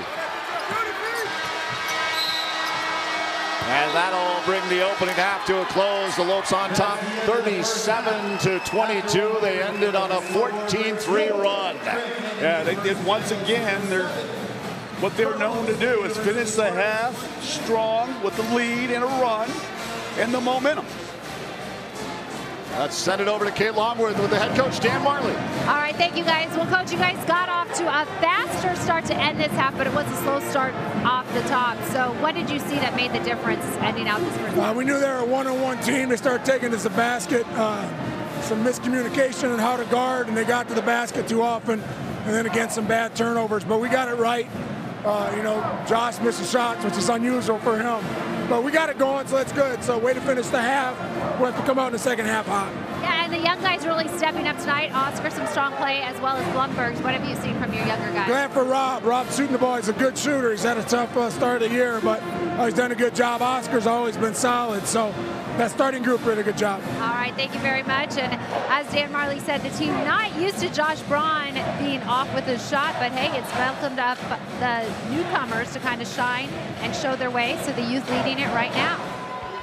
Great to see head coach Dan Marley signing autographs as he makes his way into the locker room. The young guns are doing it here in the opening half. Blumbergs leads with 12.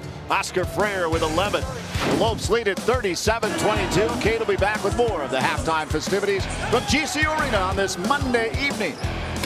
Keep it right here.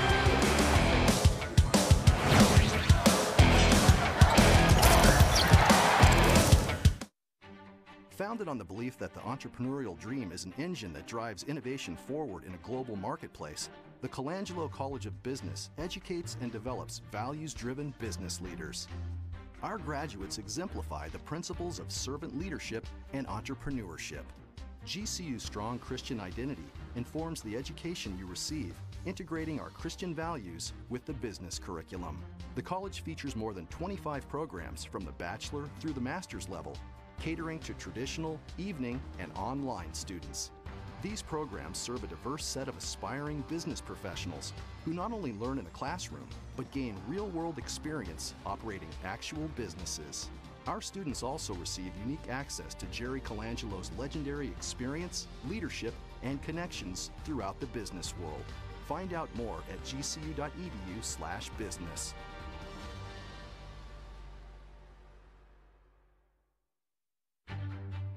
I am Laura Lozoya, and I am majoring in biology with an emphasis in pre-med at Grand Canyon University. The dorm life at GCU definitely helped me build relationships, and I've made great friends on this campus. The quality education here is great. You're testing your limits, but you're going beyond them. It all comes together. The sciences, the ethics, and just everything. It's a beautiful thing. Grand Canyon University, the quality of a private Christian education, the affordability of a state university. Visit gcu.edu. Welcome back. GCU Drumline entertaining folks here on the halftime show. That's what's happening right now inside GCU Arena. And the first half, GCU with the lead at the break, 37-22 over Norfolk State University. I'm Kate Longworth. Welcome to the Lopes halftime show, and I am joined now by a very special guest, Luke Barnett, who is the head pastor at Dream City Church. Thanks so much for being out here tonight, joining us. I know you have a lot of the congregation in attendance tonight, but first, for the folks at home who do not know, explain to me a little bit more about Dream City Church and also your mission with Dream Center. Well, really, the Dream Center is the story of Dream City Church because it's our effort to help hurting people in the valley. And we just want to be Christ's hands and feet extended, to our community. So it's an old Embassy Suites hotel that we bought and refurbished. 300 residents live there year-round. Over 14,000 hot meals every single week are provided for the people there. So anything from young ladies who are rescued from human sex trafficking to veterans who are rescued off the streets to prison ministries and bringing those residents in. It really is kind of a mission with a heart, reaching the forgotten people of our city. Yeah, and offering them shelter and so many necessities. And I know that you've also partnered with GCU over the past 4 years. You're coming out to a basketball game. What does something like this do for people who rely on support from your church? Well, it's amazing. Over the past 3 years, GCU, as a result of this game and other generous gifts have given over $200,000 to support the Phoenix Dream Center.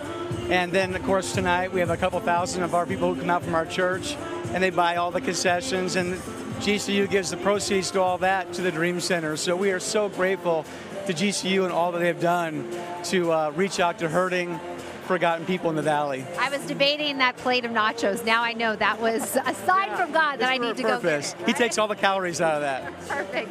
And I know today it's a very special day too because GCU will be presenting you with a $25,000 check. You've talked about the money and the donations you received from the university in the past. Where does that money go to? Well, it goes right now. The Dream Center is now currently the largest human sex trafficking rescue center in America. Over 140 beds that are open to young ladies. And our city really has kind of a blight on it because it was a capital of human trafficking just a couple of years ago. And so that's a very expensive ministry, obviously, to sustain. So gifts like this make it possible for us to reach out to young ladies who have just been lost in prostitution and trafficking. And the Phoenix Dream Center is a volunteer-driven nonprofit organization, especially around the holidays. I know people at home, they want to give and open their hearts to causes like that. So what can people do if they want to help, whether it's time, donations? What do you suggest? Well, if they will just go online, phoenixdreamcenter.org, and they can donate that way to the Phoenix Dream Center. But even more than that, I would encourage them to go down to the Dream Center and just walk it and just see what, God is doing through this organization. He truly is rescuing lives and giving people a new purpose and a new hope for their future. Thank you so much for joining us. And with it being Thanksgiving, I know so many are thankful for the mission you guys are doing at the Dream Center. And thank you to GCU. All right. Barry, thank you so much for joining us, and we still have plenty more to feast on this halftime show. Yes, we're talking a little bit about the holidays, but we are also talking about GCU, who is hungry for a victory tonight. Right after this, Barry and Scott are with us with highlights, stats, and much, much more from the first half.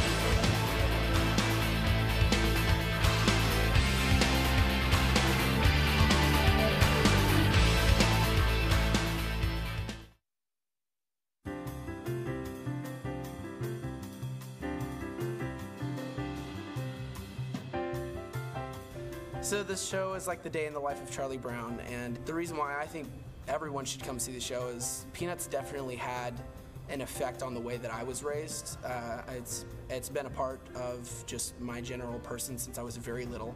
It's always been about family. We always pass the comic strips back and forth from each other. And so it's just got that warm, fuzzy, good feeling that I think everyone needs around this time, especially so close to Thanksgiving. What I think makes this show unique is the fact that you don't really know where it's going from the beginning. It's just, it is a day in the life of Charlie Brown, so there's no real major plot to it at all. You can't go and be like, oh, I know what's gonna happen next, or oh, the exciting part is over. It's just, it keeps you on your feet and it keeps you excited and ready to see what happens next. The show process for me has been really exciting, really fast-paced. Every day we've been pushing new boundaries and just trying to do as much as we can to make the show everything it can be. And I just really hope that, they will feel the happiness right before Thanksgiving too, where a lot of families come together and a lot of communities come together and spend a lot of time together. I just hope that, this will prep everyone for that wonderful holiday season.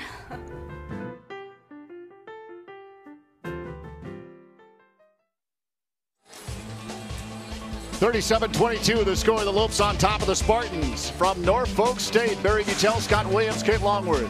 Here from GCU Arena on a Monday night. We hope that you're tuning in and enjoying this one, as the Spartans definitely have come to play from Norfolk, looking for their first victory of the season. They've out-rebounded their teams, albeit all 0-3 losses, and the Lopes looking to begin the season 4-0. They were raining threes early on, weren't they, the Lopes? They were raining threes because they could get nothing inside. Right. The Spartans were choking off the inside and crashing the glass. You mentioned an 18-18 tie on the glass, but where the Lopes have really done a nice job in the second half of that first half, especially that last 4 minutes and 40 seconds when they held the Spartans without a field goal, was forced turnovers. They had 12 points off of turnovers, and that was the difference in the half. Blumberg's, Frere lighting it up for the Lopes. Let's check out our opening half highlights. We begin with Casey Benson draining the three. Yeah, Casey Benson does a nice job moving without the basketball, so he always gets an opportunity to get a clean look. And then I love the freshman there. He shows a lot of moxie out there. He's got a career high in his first half, knocking down points. And then Whitley, I love this guy right here. He's been that one bright spark that they've really had on the offensive side of the ball. And then I love this one by the big man. He says, I can step out and shoot with you guys out here on the perimeter. I love that one here. And then Thomas goes hard to the rack with a little floater, and they take the lead 17-16, and the Lopes are wondering what the heck is going on. Then Josh Braun says, okay, time for me to beat Josh Braun and knock down an outside shot. His only field goal in the first half. Gonna need some more buckets from him in the second half. And I love this one right here. Benson just uses his feet, gets in the lane, and throws the high handoff to Oscar Frere, streaking down that right side. And then here's another one I really like too, because Kerwin Smith, after missing a couple little chippies down low, got mean, got nasty, got angry, and slammed that one down with authority. Got mean and nasty. 37-22 the score, as the Lopes are on top, 42.9% from the field, the 7 of 15 from the arc, 11 assists. As the turnover margin has gone down here to 6. That's obviously a step in the positive direction after, what, 21? We've seen 21. We've 18, 19 turnovers again. And they had 3 or 4 of those early, trying to complete those high handoffs that sailed out of bounds. Once Coach Martley put the kibosh on them, they started taking care of that rock. He did put a stop. No more alley-oops. Blumberg's. How about Frere? Blumberg's, though, is this his coming out party? You like to talk about the coming out party? I like him tonight because he's doing a nice job being aggressive. Whether it's powering the ball to the basket, moving without the basketball, trying to establish established low post position, and then he's already got confidence in his outside shot. Been able to make him in practice. It's nice to see him finally make a three in the game. All right, Kay Longworth will be back in just a moment, so leave it right here. We're just moments away from the start of the second half. The Lopes on top of the Spartans, 37-22.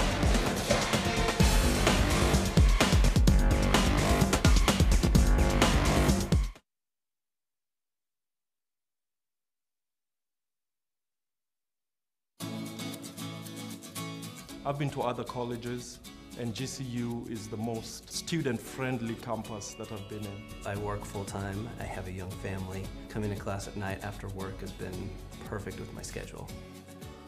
It allows me to still, work a 50 to 60 hour week, but also come to school. I could have gone online, but I like the in-class experience.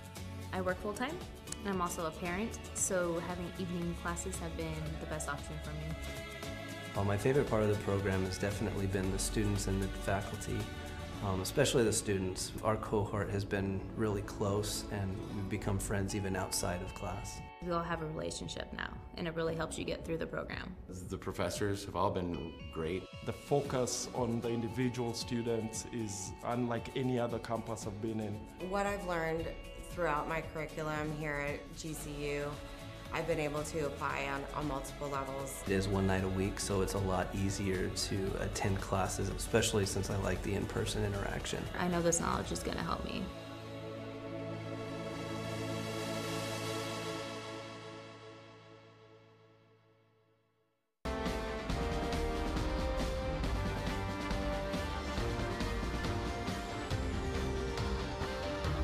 Find your purpose at Grand Canyon University.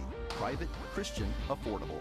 Visit gcu.edu. For second half action here at GCU Arena, where the Lopes have a 15-point lead after a 14-3 run to end out the second half. They started off a little slow, though, so when you look at the top scores, it might surprise you a bit. You'll remember coming into this game, the past couple games, Josh Braun has been on fire in that first half, averaging nearly 20 points for a half. However, look at Braun right now, just 4 points to his name, along with Casey Benson, but that leaves room for the freshman to step it up. Robert Blumberg with 12 points to his name, and Oscar with 11. The younger guys taking control out there, helping out their teammates in the Thanksgiving spirit. Meanwhile, for the Spartans, Whitley has 9 points, Pitt with 6, and 30 players have above to their name. All right, guys, it's time for some second half action.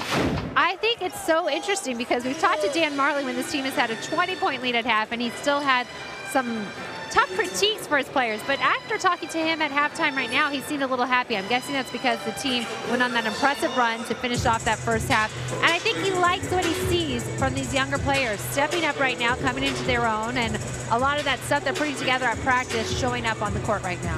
I think that's a great point. I think confidence in these younger players is going to be a huge asset come conference play. Oscar Freyer, 11 points, 4 of 5 from the field, 3 of 4 from the arc. Doing a nice job moving without the basketball, streaking down the floor for easy opportunities at the cup. Yeah, I just like the way he's been aggressive tonight.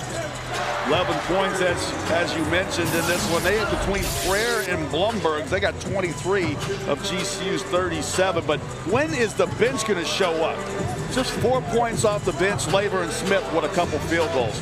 Talking to you, number 42. Wow, you calling him out?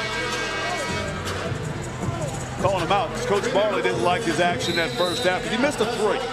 Coach Marley got no problem with that. But then he stopped being aggressive after that first miss. We've seen that with the young with Jared before. He's got to continue to attack.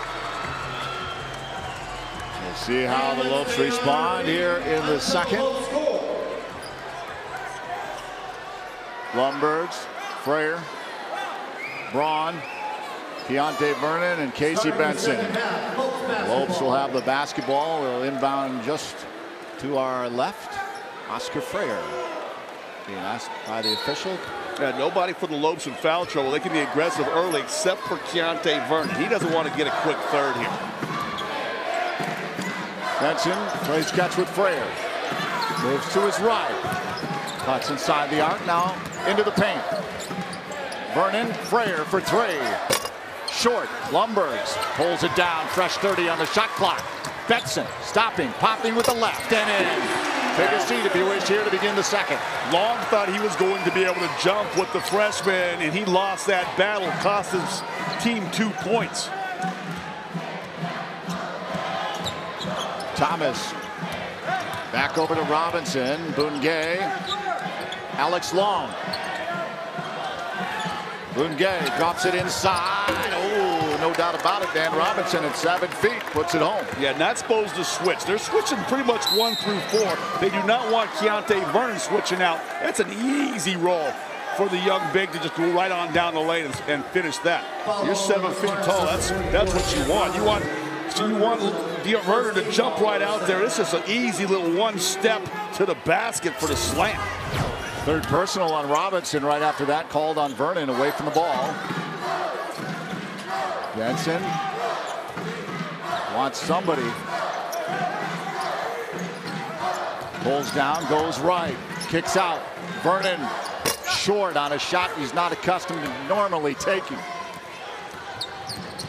Whitley to his right, Bungay in the corner, up high to Thomas.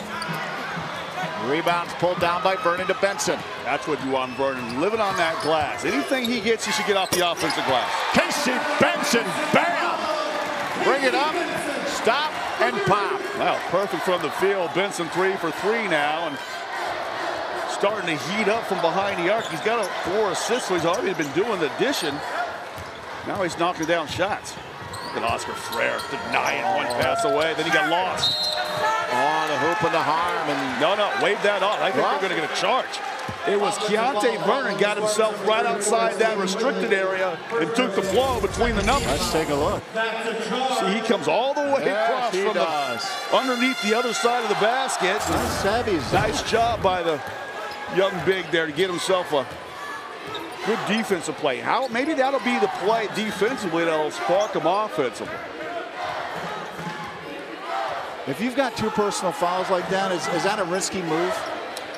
You got to protect the basket. I like it. Blumbergs. I just don't know if the guys would do it. Blumbergs for 3. Ooh, it's a little heavy. Loose ball underneath. Officials are going to huddle.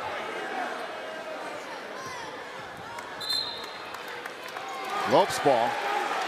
Well, that's what you want to see. You don't have to go to a video replay. You got 3 officials out there for a reason. One doesn't get a quite good look because the action's a little too close to him.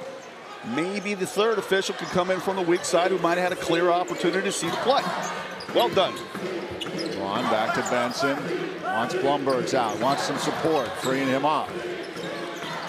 Long 3 for Benson. He's feeling it. He's feeling it. He had like a dead man walk after that 3. Yes, kind of like, I got this all night long. You will give me a clean look like that and disrespect me, I'm going to make you pay. Robinson left hand heavy. Vernon rebound. Benson. 5 Rodmans now for Keontae Vernon. Gone to his left. Benson. That's down low to Blumbergs. Casey's feeling. Yeah, look at Thomas way out on him now. Blumbergs can't convert. Hold down by Long. Bungay brings it up. It doesn't take Bungay to get from the top of the circle on one end to the top of the circle on the other. He's got some jets. Coach Jones, 5th season, head coach. 11th overall, 6 seasons as an assistant with the Spartans.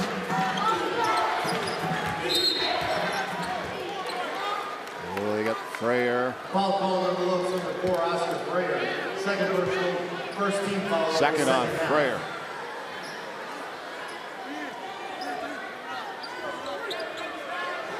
Bungay to inbound. Preston Bungay from Albuquerque, New Mexico. Whitley to his right. Thomas weaving around. Blumbergs trying to be put back by Robinson, unsuccessful. 16.5 on the clock, second half. Driving Benson. Stops, pivots, back out. Freire. Foul. Long. Second on Long.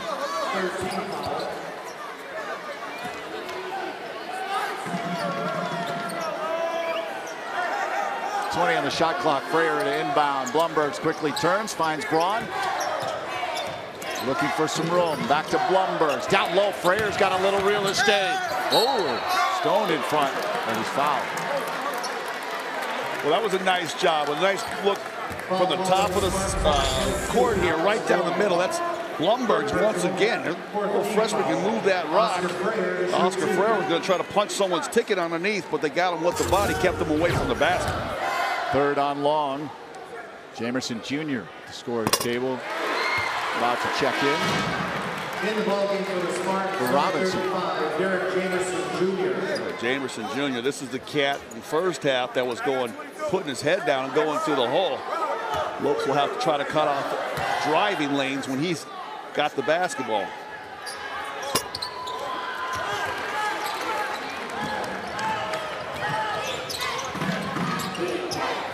One of two from the free throw line. Oscar Freyer. Jamerson Jr. Picked up by Freyer. Runaway is clear.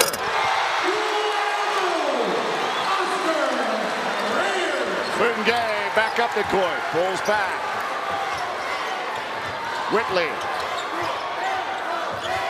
Thomas driving into the paint. Left hand high. Doesn't go. Freyer climbs up.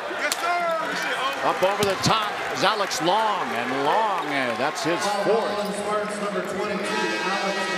Well, doesn't like the call, but it's the correct call. I think Freyer just baits guys into making this pass because like a bullet, he's in that passing lane. And like you say, run number 4 is clear. 48-24, we'll send it over to Kate Longworth.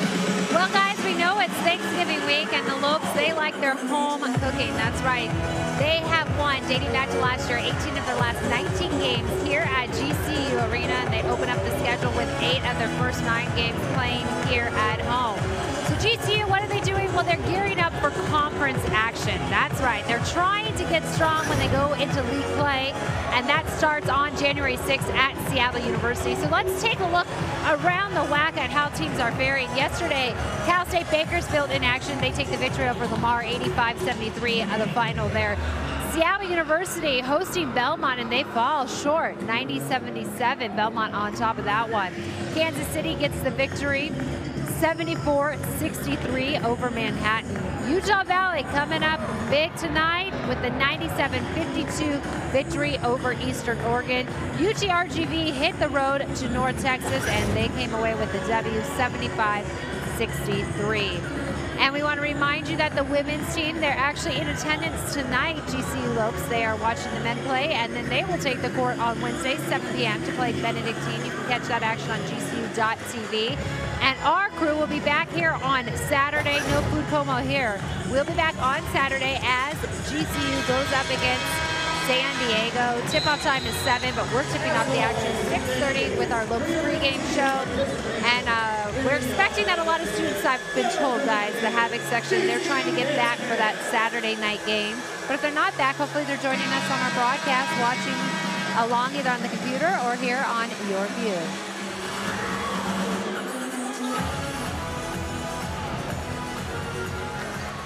Well, the Lopes ended on a 14-3 run. They've started this half on an 11-2 run. Yes, indeed, we hope you do tune in if you're unable to make it out here to GCU Arena. Saturday night, San Diego, the Toreros in town. San Diego undefeated. Should be a great matchup. Lopes have a 17-1 margin, points off of turnovers. Inside, Vernon quickly to Freyer. Freyer back to Vernon, turning towards the bucket. Baseline drive. Oh, he wanted it, but he didn't get it. But he did draw the foul. Well, that was some nice movement that time. The ball kind of went around the perimeter. It went to the high post, went down low, threw it back out, and then he wheeled to the basket. There was only about 3 seconds on the shot clock when Vernon caught it down there in that mid-post area. And he did the right thing, went to the basket. He said, enough of these outside shots. I'm settling for what they want me to take. Put my will on them and try to take that thing hard to the hole. And I don't know if it was a clean block or not, but that doesn't matter. When you're the aggressive one and you go to the hole with that kind of authority, you're going to force the officials to give you the benefit of the doubt, or at least make a call one way or the other. This is on the back end. Whitley up to Thomas. Thomas to his right on the near side. Up high off the glass, and it makes its way in. Nick Thomas. Well, there's another teaching point right there. Spartans having a tough time scoring in the second half. They did the right thing and take the ball to the bucket themselves. Two can play this game, apparently. Braun, Benson. Benson drives baseline. Quick pass, it's picked off. Looking for Long, he's able to pick it up, but he's stoned hard by Keontae Vernon. Well, great job getting back, trying to protect the basket. I mean, look where Keontae Vernon started. He was way behind the defense, and as you can see, he gets a foul, but better a foul right there in that situation than give up an easy bucket. It's only his third personal foul. We'll get Lavers off that bench for him. Look at Lavers. He's got that right hand heavily wrapped, almost like he's trying to protect his thumb. Yeah, it's been wrapped. Oh, I take that back. It's not his thumb. It looks to be his index finger he's got wrapped to his wrist. I wonder if he had some sort of a sprain or dislocation. I would think he would try to buddy tape those together, but I'm no head athletic trainer. Maybe that's what he likes. Vernon takes a seat. Long connects. Nice job by Long shooting into the. We got the Betty White over there and the fidget spinner. Cheerleaders are trying to distract him. He knocked it down. I mean, if Betty White can't distract a shooter, I don't know who can. Benson. I love Betty White. She's hilarious. She's like 90 years old, isn't she? That's amazing. Still going strong. Amazing. Benson. Braun for three. Bam! The mayor says you can't keep a good man down all night long. Ooh, Thomas wants some of that, and he finds it in front of Braun. Nick Thomas for three. Timeout. 52-30. The Lopes on top of the Spartans. And Coach Robert Jones calls the timeout. And Coach Robert Jones has made it his game plan not to let Braun beat them. So when that shot went down, he wanted to send a reminder to his troops. Don't let that guy with the fat head beat you.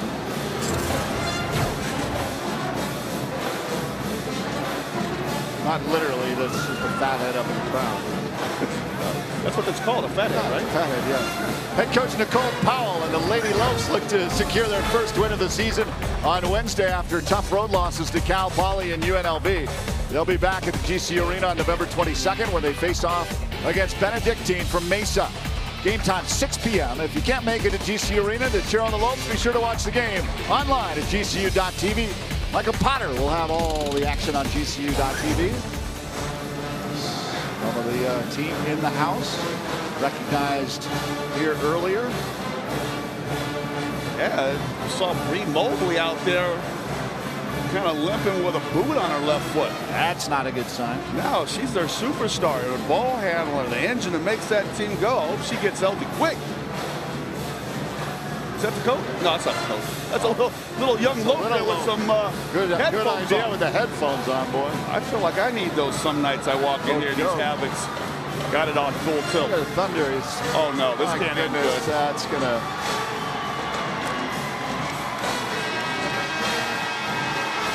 Chiropractor.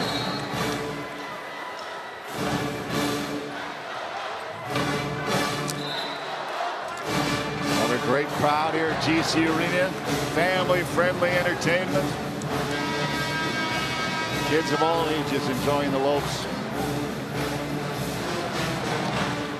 Especially leading by 22.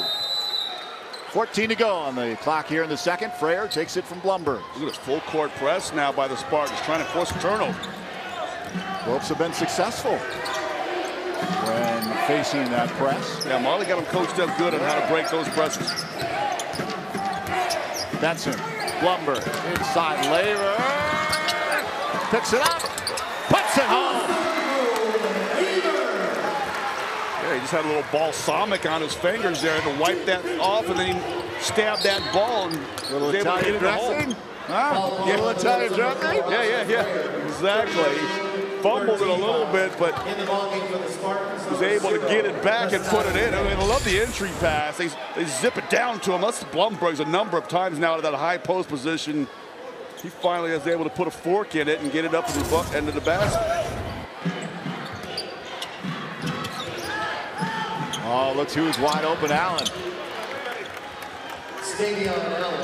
Allen, his first field goal, a little mid-range jumper. One thing I noticed about this team, not shooting a ton of three-pointers tonight, but knocking down the mid-range, Jace. Laver there. Right spot, right time. Well, I saw Laver on Saturday night. He came in, he had 3 quick buckets in the second half, and he's getting another job off the pine tonight. Got himself 6 points in his game on 3 of 4 shooting. Allen the long, he loses the handle, picks it back up. Puts it home, makes it look easy.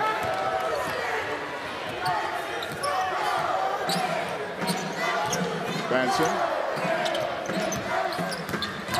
Making a drive, pulls back, Frayer floater, short. Laver tried to push it out. Yeah, he tried to tip it to himself and then get to another spot in the paint and grab it. Just couldn't get there before one of the Spartans snatched it. Pitt lost his footing a little bit. Long's turning around, up high and in. Isn't that funny? The guy was 0 for 3 from the field, and all of a sudden he knocks down one. Jay's feels so good. Next time the ball touches his fingertips in a blink of an eye, he gets up another field goal. Blumberg, wow.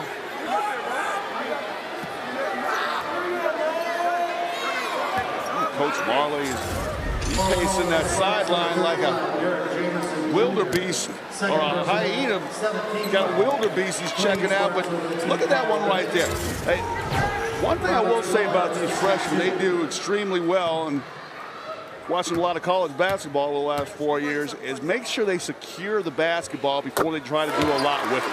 A lot of guys are in such a hurry to try to do too much with the ball before they get it cleanly that they mess up the play with either a turnover or a poor shot or fumble it, never secure it. But Blumberg's and Lavers do a real good job getting that ball first. Benson and Frayer take a seat. Fifi Adu, Shaq Carr in the game. Blumberg's having himself one heck of a night. He got 14 points and counting. And the other thing he's done, he's 6 of 6 from the free throw line for a big. That's excellent work. They're going to give him a little break. He's working so hard. Scotty Pitt over to Allen. Bounce pass. Whitley. Martin came out. Long leaves it. Jamerson Jr. Quickly. Allen hands it off to Pitt. 10 on the shot clock. Pitt driving. Left hand high and in. Past Shaq Carr. Shaq Carr's coming to the game now twice. A little colder than the guy he's had to face, and they've just taken him to the rack. He's going to have to give a little bit more ground until he gets warmed up. Fifi Adu. Spartans heating up. 6 of their last 6 from the field. Laver trying to turn. Got by Allen. 1-and-1. Allen called. His first timeout on the floor. 11:22 on the clock. The lead is 20. We'll be back for the remainder of the second half from GCU Arena. Leave it here on Your View.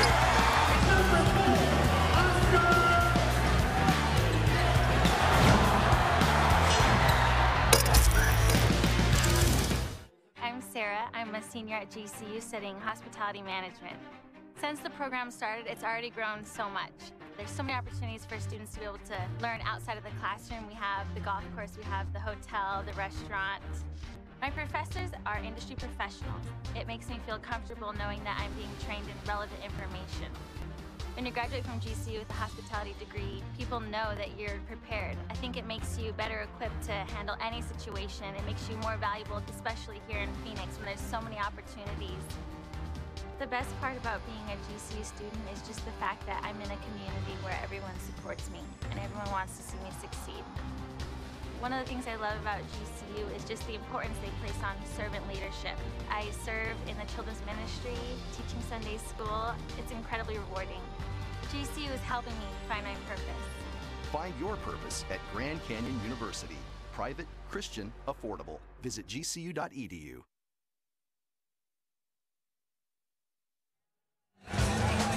GCU 58, Norfolk State 38. Timeout on the floor. Casey Benson with 12 points in the game, looking sharp. This guy's done a really nice job tonight. Getting in the passing lanes, finding his teammates, knocking down the open shots when opportunities present themselves. He hasn't really forced any plays. And one thing I do like about him is he's not afraid to take the ball in there and get that contact. A number of times, leading with that left shoulder, using that right hand. Alessandro Laver at the free throw line. Laver was 6, now 7.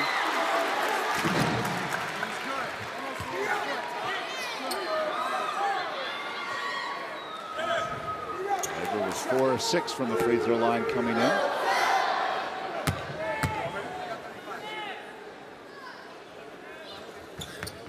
Feeling more comfortable each and every game. And why is that, Barry? Is it because Coach Marley instills that confidence in his players with this playing time and let him play through a few mistakes here and there? I would think so. Yeah, I have to, just from kind of looking at it from over here, it seems that way. Look at Whitley. Yeah, they all of a sudden, the Spartans all of a sudden, I see a lot of teams coming here from smaller conferences sometimes. In that first half, they were rattled by this home court advantage, the Havocs, the cheerleaders, and band. But after they settle down in the second half, they start running their offense, starts to click a little more. Hey, look at your guy, Jared Martin, for 3. Well, welcome to the party, pal. I love it, Jared Martin. He got the message at halftime from Coach Marley. Be aggressive. Long bounce pass. Nice feed there to Stephen Whitley, who's been on a tear lately. Whitley in double figures now. He's got himself 14 points, and the Spartans were ice cold in that first half, have made 8 field goals in a row. On takes it to the right. Bounce pass, Laver. Oh, he's got to come up over the top. Okay. What was that? Was that Whitley over there trying to protect the 2? Look at that. There's not a Spartan within 12 feet of Jared Martin. If he doesn't take that one, I guarantee you Coach Marley would have got somebody up off that bench that would. So nice job from Martin realizing his mistakes in the first half and correcting it here in the second half and knocking one down. I really like that young man.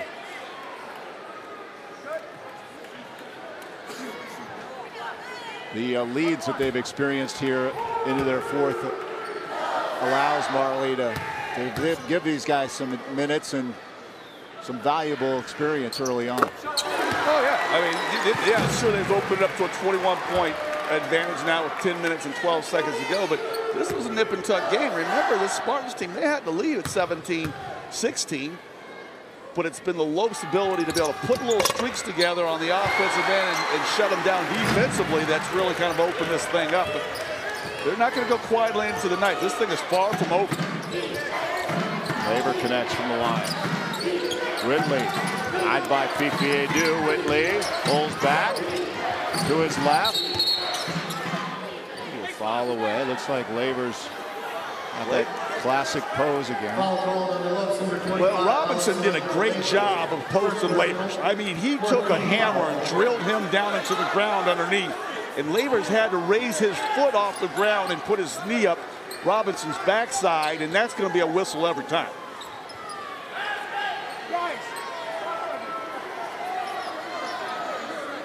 We'll have to dry off some of the court. Saw some guys slipping a little bit. Yeah, they out there working hard. Bigs down low, creating puddles underneath. Guards leaving splatters out on the perimeter. Matt Jackson's gotten up in the interim for Laver. Oh, nope. Laver pulls back. Braun comes out. Jackson 5. He needs to give him a lift off the bench, too. This is one of those guys who's got the ability to stroke the long ball and get on the offensive glass.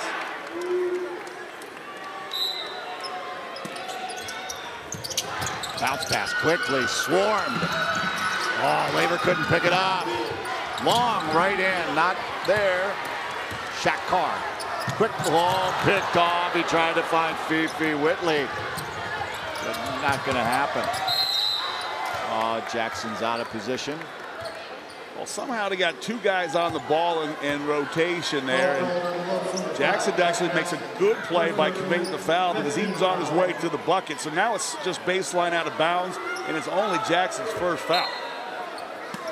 Sometimes a foul is a good play in basketball. Now that's a bad play. Oh, Pitt. Got him right on the elbow, an outside shooter. Good minutes that Shaq Carr had in that game on Saturday night. He's having some struggles here this evening. Got just beat to the basketball out of the baseline, out of bounds play. I didn't see anybody set a screen on him, and perplexing for Coach Marley as well. Pitt at the line. 80% free throw shooter. Who would think to put Betty White on a fat head? That really cracks me up. I'm sorry. Those kids, they're creative in that band. Don't sleep on those band guys. No. That's dangerous. Foul away from the ball. Foul called on the Spartans, number 22, Alex Long. Long, he's fouled out with 5. 10th foul, putting the Spartans over the He's going to lead this game with 5 points, 3 boards, a couple assists. He's been out here working hard defensively, but he's got to learn that 9.5 minutes to play. His team needs him on the floor. There's going to be times that you're going to have to let some go, and if you're tired, you tug on your shirt or raise your fist, and coaches get you out and catch your breath and put yourself back in the game. At least that's how we used to do it down in Chapel Hill, North Carolina. You tug on your shirt? You raise one fist. Yeah. You bend an elbow, you raise one fist to about your shoulder. That lets the coach know that you need a blow. He'll take you out of the game. The great thing about that is you sit over there for a minute, 2, you can put yourself back in the game, and they honor that. You get to put yourself back in the game. Really? A lot of guys used to try to anticipate when coach might get a sub for them, try to throw a tired signal, up so they can put themselves back in the game. They got hip to that, though. A preemptive strike. How about Whitley? Stephen Whitley from Norfolk, Virginia. Getting after with 16 points now on 6 of 9 shooting, very efficient. They do. Inside, Laver turns around, drops. Good feet by Fifi Adu. The bench is giving us some offense here off the bench. Laver's got 12 now, and you just saw Martin knock down a 3. Oh, Thomas wanted to get it over to Dan Robinson, and off his hands, out of bounds.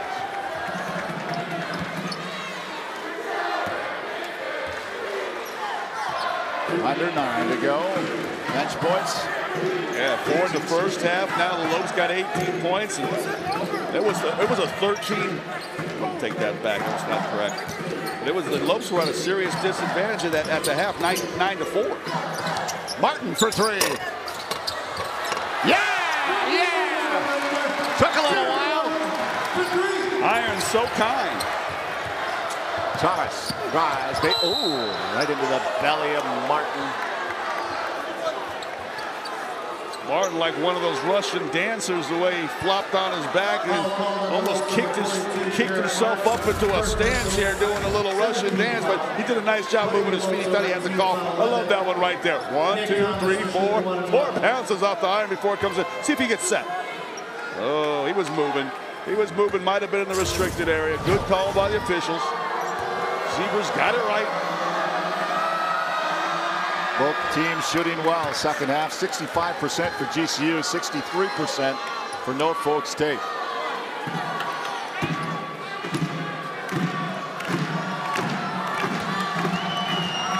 Thomas.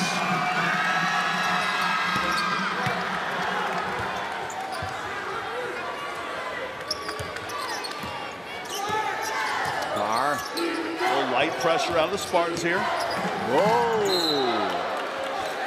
You see those hands, Barry? I still got it, baby. Got it, man. It's like Velcro. Marcy wasn't going to catch it. She was ducking over here. Marcy was the one that stepped up in front of you. The fans behind me, they bobbled it. I had to snatch it out of here like I was grabbing one of my rebounds. I still got it. Fabrication. I hope Kate saw that. She's been on me tonight. I hope she spotted that one tonight. To get you on the post game. Thomas. Wow, he muscled that way in.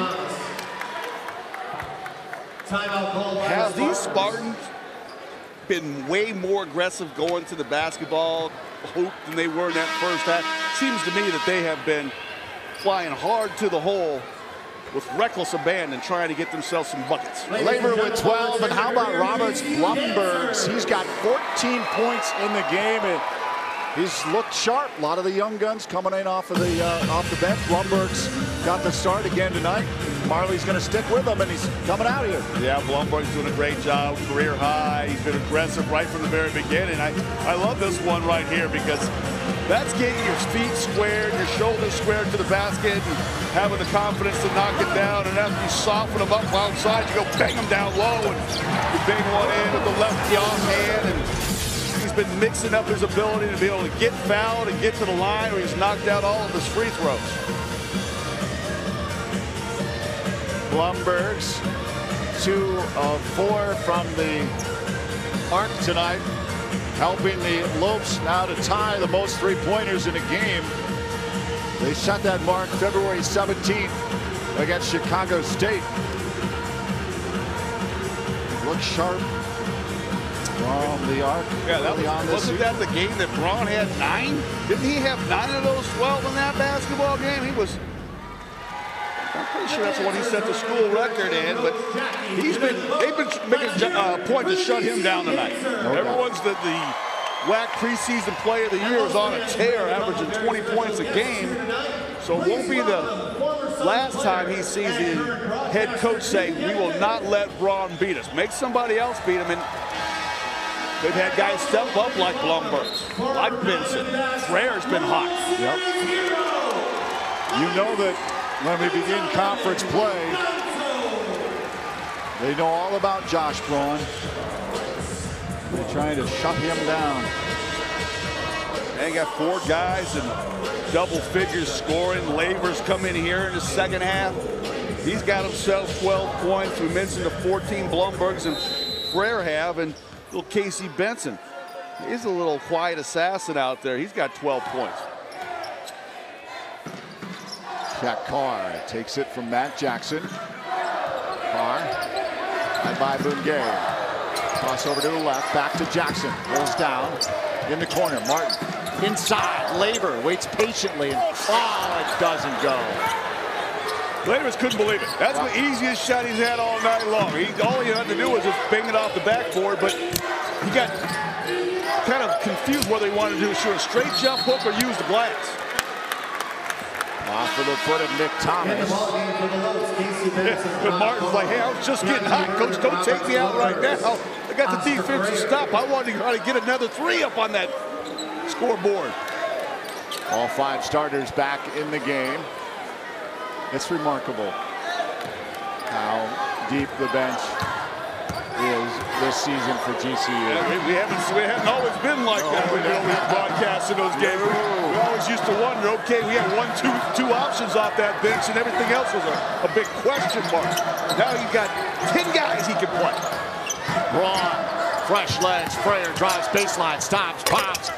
Oh, doesn't go. Yeah, and hey, we hadn't even seen Milstead tonight. That's right. That's another pretty good-looking freshman. Nick Thomas. Benson high by Bungay.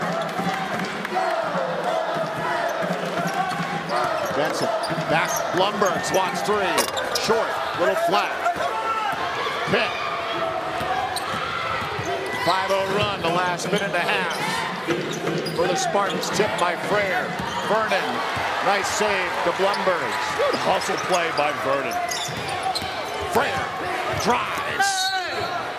Loud. Go to the line. That ball was probably going to be GCU's basketball. They would have had to inbound it. Spartans would have had a chance to set their defense. Keontae Vernon just grabs that ball and gets it back into one of his teammates, and now all of a sudden the Lopes are on kind of a mini break, secondary break situation. Frere gets fouled going to the hole. I was watching some little AAU basketball on Saturday over on the west side, and a young player let a ball go out of bounds that he thought was going to belong to him, and another player from the other team came, made a great play, threw it back in. He watched it a second time go by him, and one of his team opposing players laid in the basket and said, you never want to take the ball that that you can grab and let an official make a call. Always go make a play on the basketball. Let the official sort out the rest of the damage. And you love to see hustle. Blumberg's called. Second on Blumberg. Gay to the line. Now, if the Lopes can hold on to this advantage, win this basketball game, how much better is that stuffing and turkey and mashed potatoes and gravy going to taste on Thursday if you're the Lopes off to a 4-0 start? And everybody contributing, playing well, moving the basketball, getting assists, getting boards, drinking charges. Total team effort these first 4 games. Gay with his first point. Hard to believe.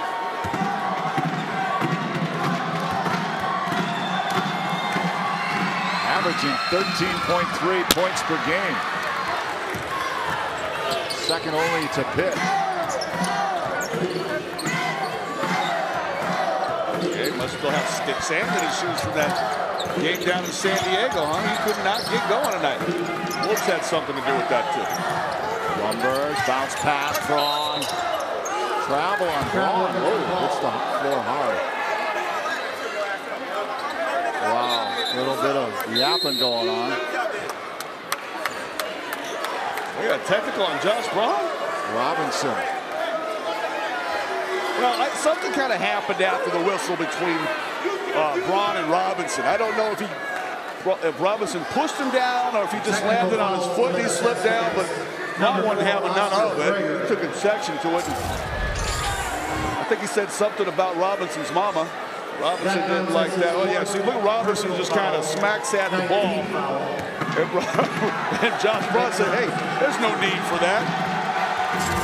Frayer actually got called.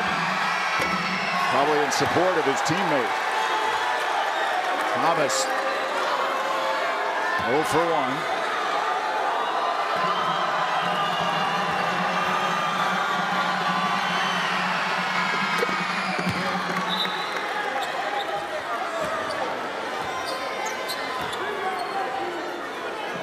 We used to have to run for technicals in college.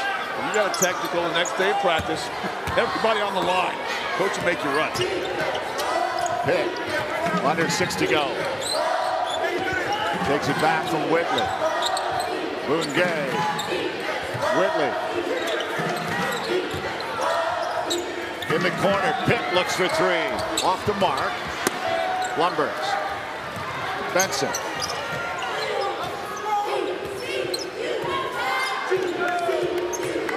Looks slowing their attack down just a little bit here. Last 4 possessions. Blumbergs. Gay got a hand on it.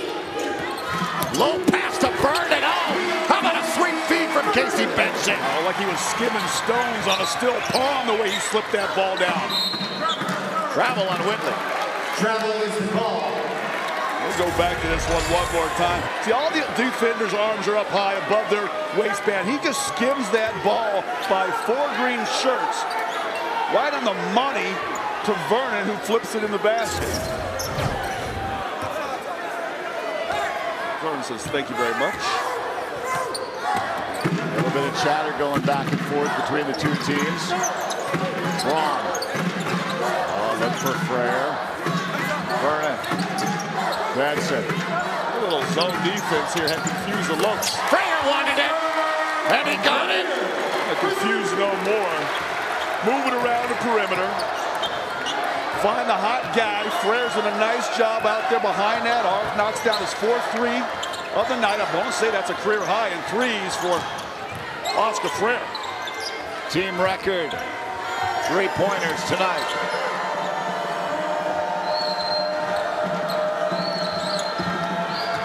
Tipped out. Blumbergs, Benson. 13 threes. Benson over Thomas. Casey Benson. Give a big assist. Even one that won't register as one to Blumbergs. He set a man-sized pick right out here at the half-court stripe. His man wasn't up calling out the screen, and Benson's defender went right to the ground. Oh, Whitley put the afterburners on, left a vapor trail around Braun, but no shot. Benson, a man on a mission. Braun, Blumbergs, pulls down. Careful, over to Braun, pulls down a three. They all want. Calm down. Double high screen for Benson to come out and operate. Driving underhand, doesn't go. Vernon's there, I can't pick it up.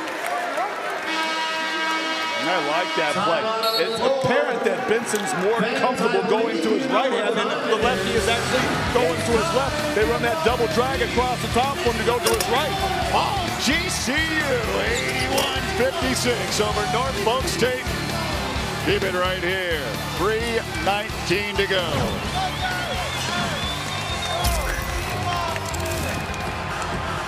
I'm Dewey, a student here at GCU studying communications.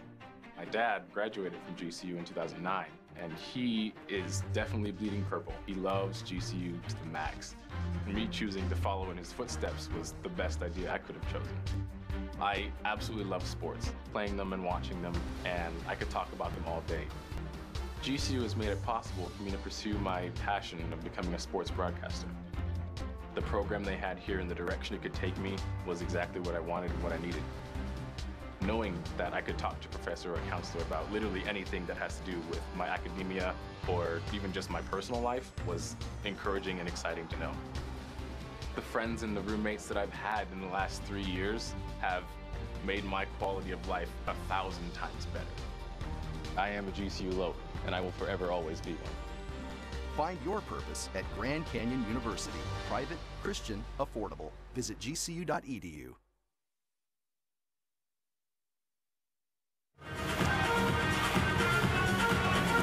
It is electric with just over 3 minutes to go. GCU on top of Norfolk State, 81-56 right now.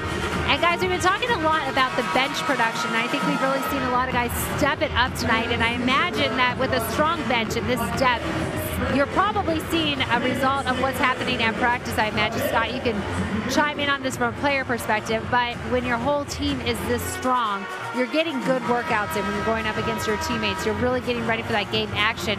But we know the Lopes, they've been trying to come out here and put two halves together. And one thing we've seen is that when they come out in the second half and they have a lead, they sometimes, human nature, let off the gas pedal.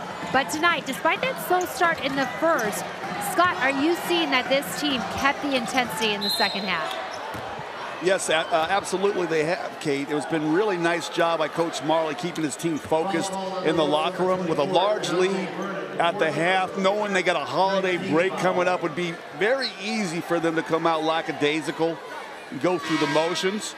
But they instead extended their lead, pushed it out over the 20-point plateau, and have never really let the Spartans get closer to 17 points in the second half.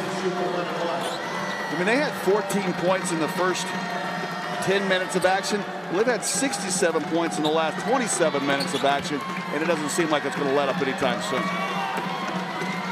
Look, 7 of 10 from the arc this half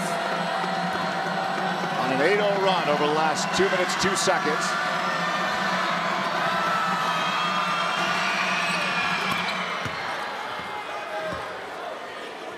Front end of a 1-and-1. Pitt connects. Leading scorer, inching his way up. 12 points.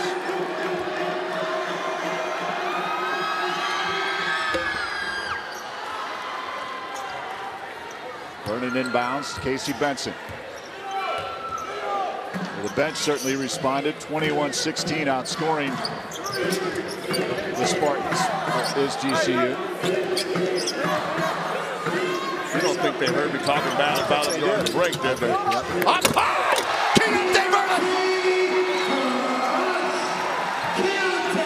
Well, that is how you finish a playoff. 8 assists for Casey Benson.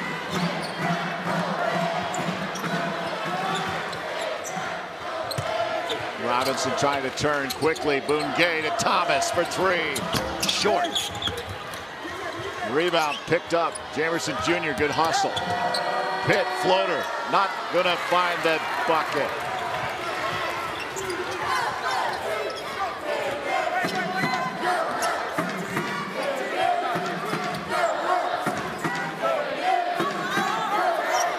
to Benson from Braun. Looking inside, finds Vernon. Top the key, turning, floater. Off the backboard, doesn't go. Under 2 minutes to go. Bungay off the glass. That doesn't drop. Vernon with the rebound. Loose ball, careful. Freyer picks it up.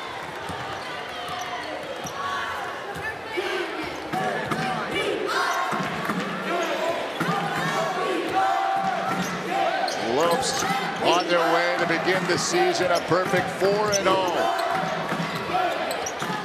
Blumbergs. Braun for three. Blumbergs with a big rebound. Vernon off the glass. How about that? He just shuffles that ball with precision. That's not easy for any player to do down in that post, let alone a young big freshman. Thomas. Top of the key. Pulled down by Blumbergs. Blumbergs have a whale of a game. Give him now 7 boards with 6 assists and 14 points. Vernon back out to Braun. Take that back correction on those rebound totals for Blumbergs. He's now got 8 rebounds. The freshman almost got a double-double. Almost, yeah. In his 4th game of the season. Benson in the corner quickly. Freyer. Shot clock violation. In the ballgame for the Spartans, number 34, Stephen Whitley. One of the few mistakes they've had here in the second half. I can't remember very many turnovers, and I don't know if that's even that bad a mistake, because you don't want Keontae Vernon shooting a 20-footer, and Freyer's just got to realize that the shot clock was about to expire and get it up on the glass. About a 6-second differential between the game clock and the shot clock. Foul called on Vernon. He's going to take a seat with 5. That is his 5th personal foul. 10th team foul. Labor to come in. Over the double team foul limit. Marley coaching him up a little bit. He was a little surprised with 25 seconds and the guy out there behind the 3-point line, and he would pick up his 5th foul of the game and foul out of this game. But nice work. His team going to get the win. He played hard. He got himself 9 points in the game.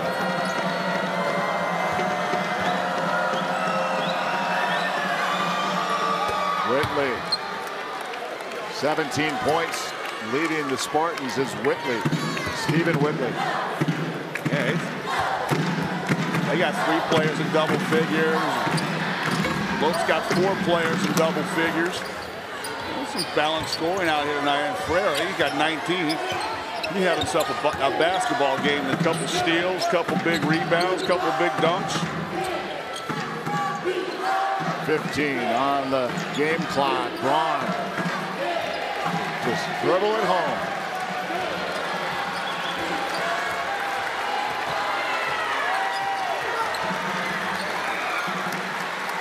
That's it. Lopes win it. Perfect 4-0 to begin the season. 85-60 the final score as the Lopes continue their perfect stretch here to begin the season. Norfolk State Spartans 60. Thank you all very much for attending. Well, Coach Marley will be happy with his effort once again defensively. Really frustrating these Spartans in that first half. 32% shooting. They got hot in that second half where they hit 8 shots in a row. But even then, the Lopes were matching them bucket for bucket or getting to the free throw line themselves. We'll step aside for a moment. Be back with head coach Dan Marley's post-game press conference. Kate Longworth will be joined by Paul Coral as we discuss the Lopes 85-60 the final score. And they're a perfect 4-0 to begin the season. Stick around.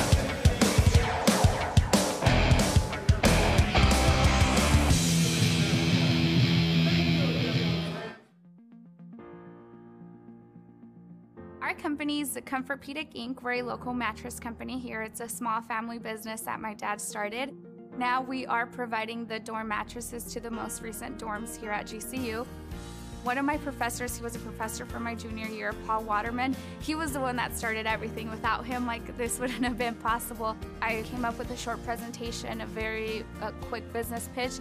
I presented Dr. Gibb with my company history, and he loved it. So first we started with the hotel mattresses. Brett Courtwright was very helpful, and everything ran smoothly. From there, we began with the door mattresses. We asked them what exactly they were looking for in a door mattress, and that's when we started to come up with a prototype. We brought in one of the mattresses that GCU currently has. We opened it up. We saw where they needed improvement and what we could do best to maximize a better prototype. And we came up with the mattresses that we have now, and after that everything ran pretty smoothly, thankfully. You can see the community thriving along with GCU, and just the fact that GCU was willing to buy locally from a company that's only 10 minutes away, you can tell that they really want the community to grow with them. I'm very proud to say I'm a Lope, and I tell it to everyone, like, go to GCU, Lope's up. I'm very, very proud.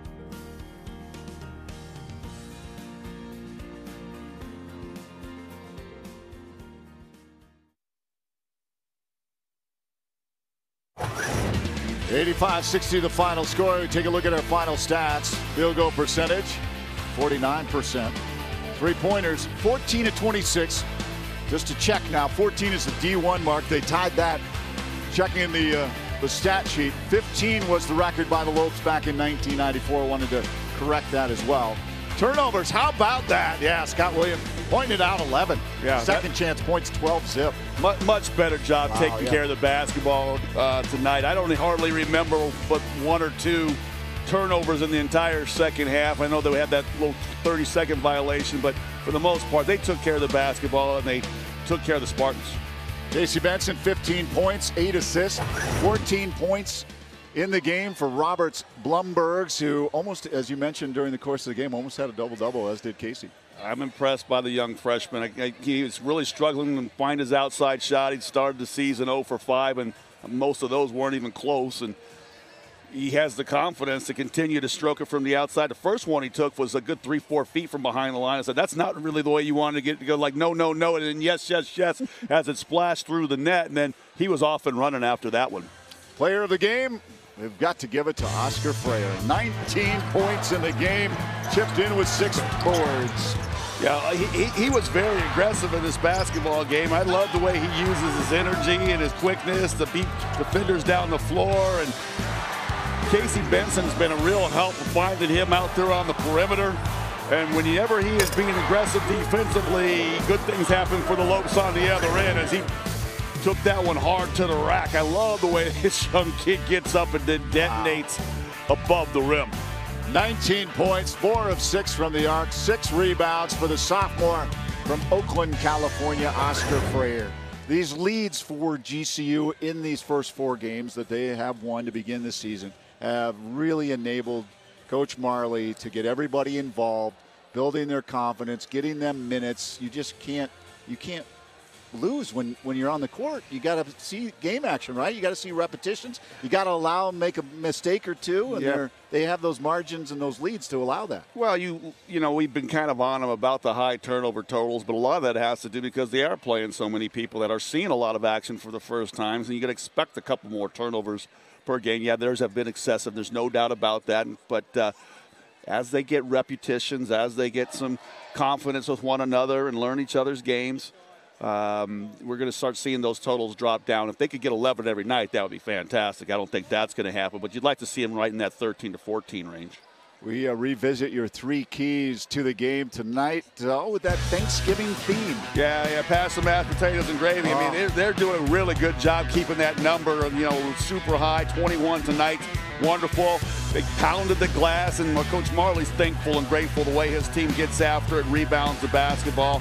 And I love this one right here. We wanted the wishbone to be able to apply the pressure to the Spartans, and they certainly did. And they really held them to a low percentage in that first half, just 32% shooting, and they created 17 turnovers, which they got a gain of points off of turnovers, 20 at my last count. So the turnovers cut way down. Rebounding, the Norfolk State Spartans came into the game out rebounding, albeit now they're 0-4, but they had out-rebounded their opponents out to that 0-3 mark. This is the first time they were out-rebounded, and Lopes do a really good job. We saw Blumberg stepping up, not only on the glass, but he put in some points as well. The kid can play. The kid can play. Coach Marley has found himself a good one. That's why he's getting the start. He's doing a nice job. Like I said, this one here, that's a good 3 feet from behind the arc. That's one from Benson. And I love that when these guys start doing that high-low basketball passing, the big man basketball passing. That's just a pick and a pop for a big guy that can step out from behind the three-point range is just a lethal combination. Hard for bigs to figure out where this kid's going to be, if he's going to roll hard to the basket or if he's going to space the floor.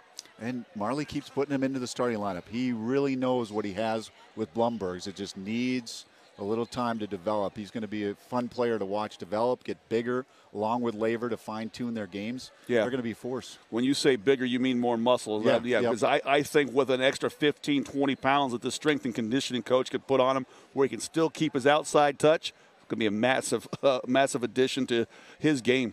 The competition internally as well with these players, it's got to be really nice to fuel playing time. Absolutely. I mean, that's a camaraderie spirit, though, that's infectious amongst the team in different positions, whether it be that guard position with Milstead, Shaq Carr, and Casey Benson going at each other and getting better at reps, or the bigs down low, Kerwin Smith, Lavers, Blumbergs, all fighting for time. Matt Jackson, throw him in there. Yeah. You got a lot of bigs down there all fighting for action. It's going to make them all better when it comes to practice. As we mentioned, they tied a D1 mark, 14 3-pointers tonight, just short of their three-point mark. They were raining from the arc tonight. Well, how often they get three-pointers without anybody within 5-6 feet of them when they catch the basketball and they get clean looks at the three? That's because they're moving the basketball really good in rotation.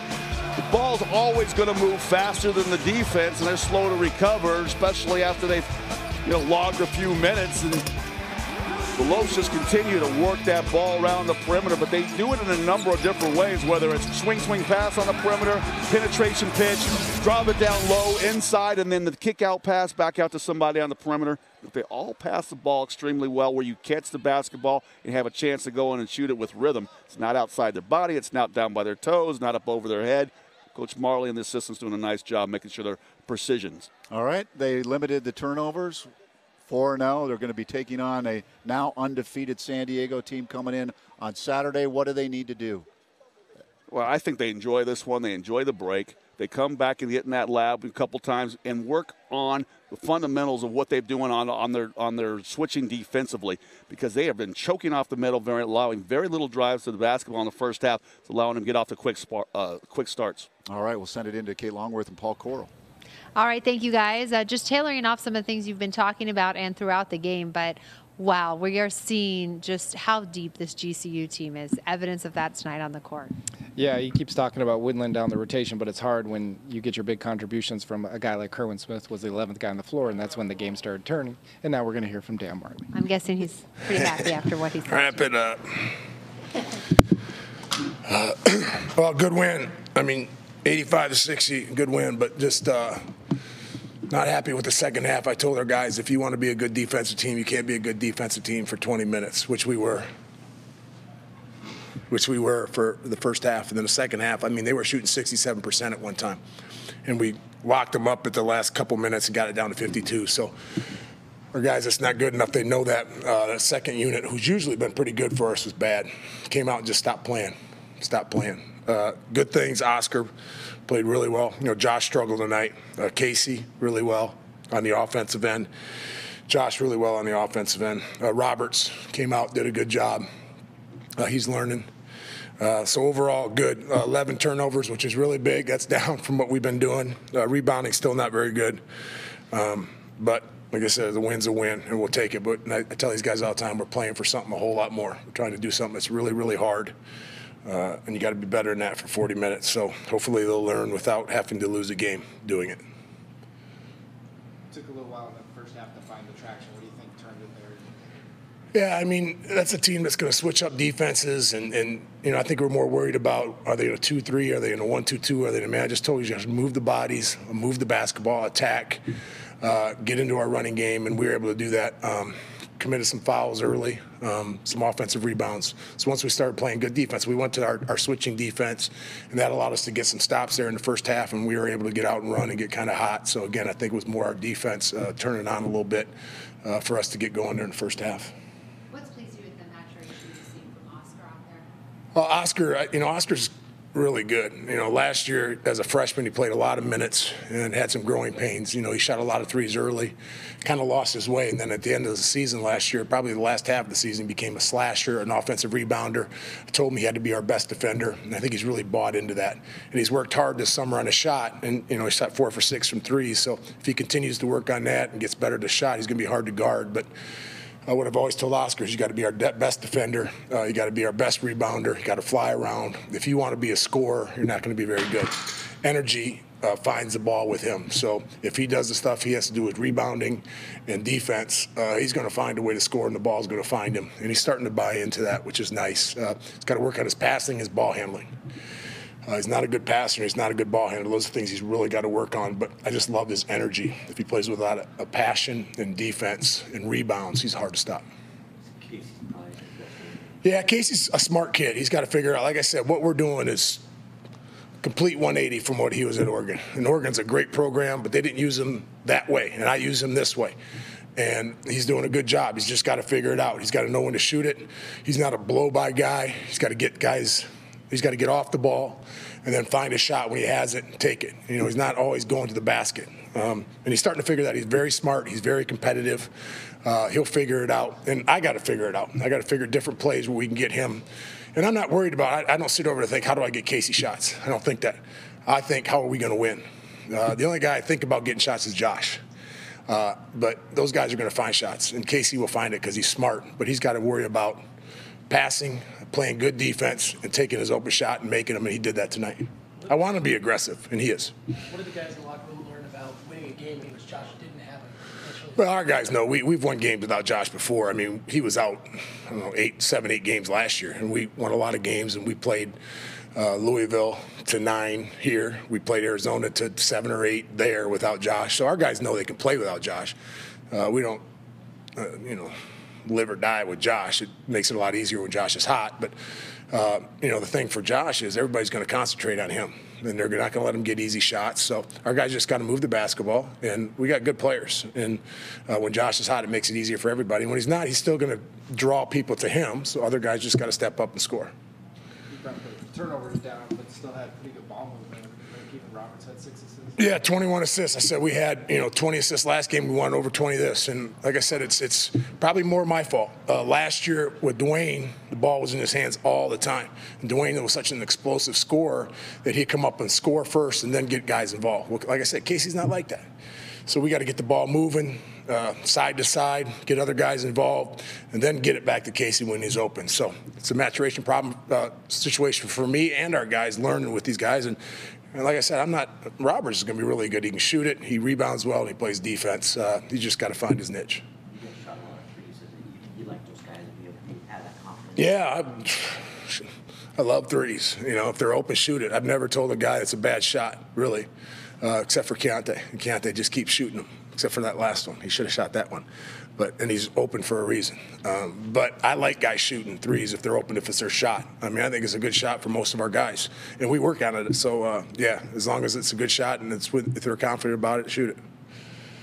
You thought you were probably going to be cutting down the rotation probably by this point, but I don't know. It just depends. Like I told those guys, if that second group, which has been really good, if that second group comes in again like they did in the second half and not playing defense, I'll cut it down in a second. If they're not going to give an effort, then yeah, they're not going to play. I mean, they didn't play. 9, 8, 8, 8, 11, and 9. I mean, our starters 32, 31, 20, 35, and 31. So if that second group ain't bringing the energy like they've done before, then they ain't going to play. I mean, I'll play 5 guys if I have to. I'm playing guys. I told them I'm playing guys. You guys are digging for your own playing time. If you're not going to come out with energy, then you ain't going to play. If you don't care, I don't care. So if you're not going to play hard, then why am I going to play you? I'll go with a 6-7 rotation, whoever's playing hard. And that's the same thing with the starters. If they're not playing hard, I'll bring in the other guys, and they'll play. The good thing about those first 3 games is everybody played hard. That second half, we didn't play hard. Didn't play hard at all. And so they're not going to play. So that's their fault. It's not mine. seemed like Kerwin helped you out in that first half. Kerwin played well, and Kerwin's got to be ready. Kerwin's going to have spot minutes because I want to really develop Ollie. Keontae's got to play, and Kerwin, like I said, the one guy that probably deserves to play more is not playing is probably Kerwin. But he's got to understand right now that he's going to have spot minutes. You know, Keontae seems to get in foul trouble. Ollie's still a freshman. He's going to have his struggles, and Kerwin's going to play minutes. And tonight he did a good job for those 8 minutes. He was very, very good. So he's just got to stay ready, and when his number's called, he's got to go out there and produce and do what he does. So I'm proud of Kerwin. You know, he'll play, and you know, next year, you know, he's going to be great too for us. So he's just got to be ready when his number's called. You know, what's up? Good. Got it. Post-game comments from head coach Dan Marley after a 25-point victory. We encourage you to come out after the turkey is settled, get out of the house and cheer on the Lopes as GCU wins it big. We hope that you come back and as they continue their 6-game homestand to start the season when the University of San Diego Toreros, led by 4 starters averaging double figures, come to the GCU Arena to take on the Lopes in the Grand Canyon Classic. The students are out, so take advantage of great lower-level seating that is available for this game. If you can't make it out to the House of Havoc, then be sure to tune into YourView or online at gcu.tv. Pregame at 6:30 p.m., tip-off shortly after at 7. But that'll do it from here at GCU Arena this evening, where the Lopes beat the Spartans 85-60. Please join us again this Saturday night. GCU hosts the unbeaten San Diego Toreros. Until then, for Kate Longworth, Scott Williams, and our entire crew, I'm Barry Butel. Wishing you a wonderful evening and a happy Thanksgiving.